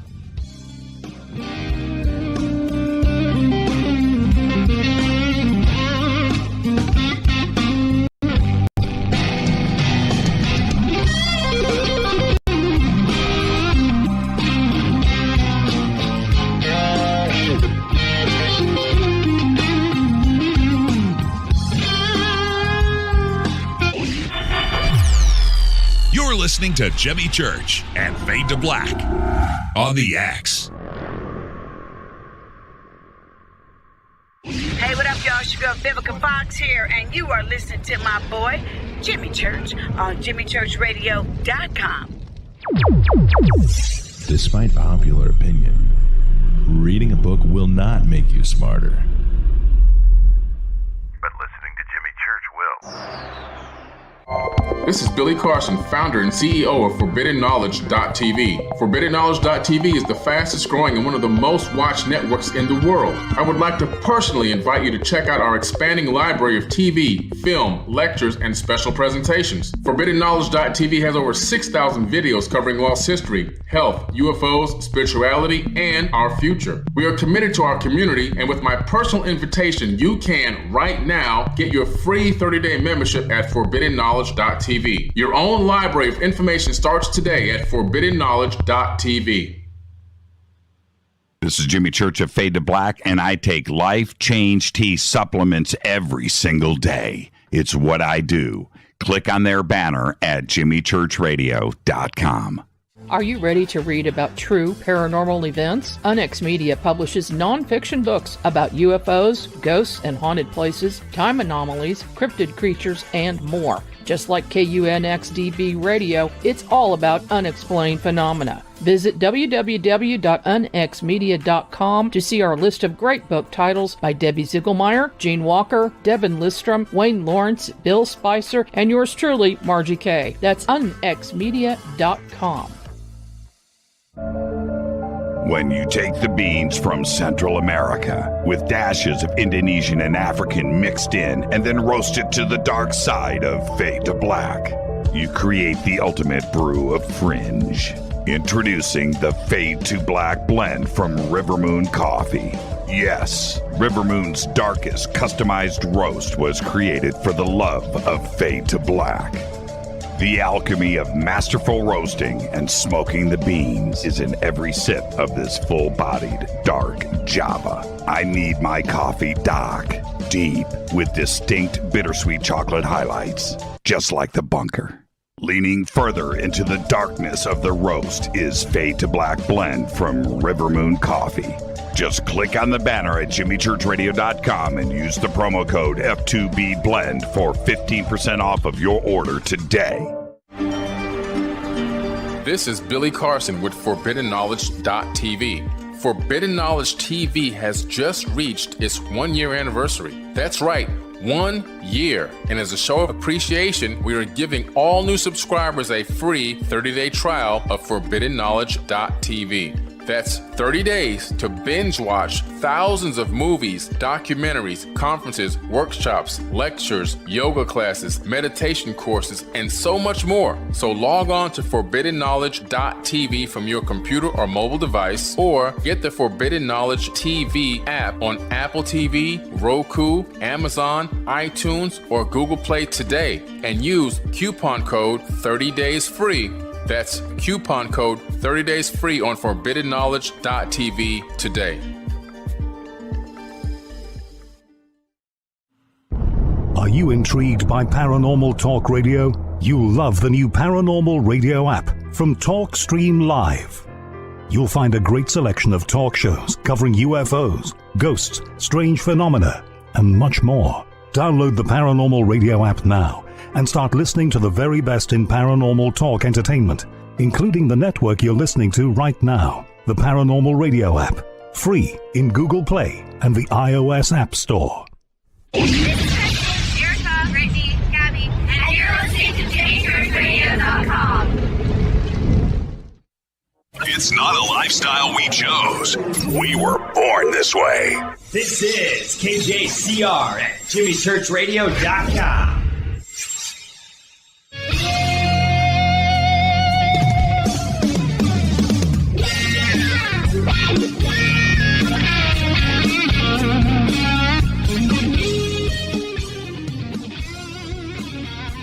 All right, I've got enough time to just jump in here and say thank you, Linda. Amazing night, amazing conversation. And I want everybody to have a great, safe, fun, amazing weekend, and happy Easter and all of that fun stuff. I've got to turn around and get straight out of here and start my weekend. So you guys have a great time. You know what to do. I'll see everybody on Monday, and Monday is Adam Apollo. Adam Apollo right here on Fade to Black. Fade to Black is produced by Hilton J. Palm, Renee, Dennis, and Kevin. Announcers are Steve Harder, Gene Patoa, Mark T. Kovar. Webmaster is Drew the Geek. Intro, Doug Aldrich. Intros, Spaceboy, spaceboymusic.com. Fade to Black is produced by KJCR for the Game Changer Network, and this broadcast only copyrighted 2022 by Fade to Black and the Game Changer Network, Inc. It cannot be rebroadcast, downloaded, copied, or used anywhere in the known universe without written permission from Fade to Black or the Game Changer Network. I'm your host, Jimmy Church. Have a great weekend, everybody. Be safe. I'll see you on Monday. It's time to Fade to Black.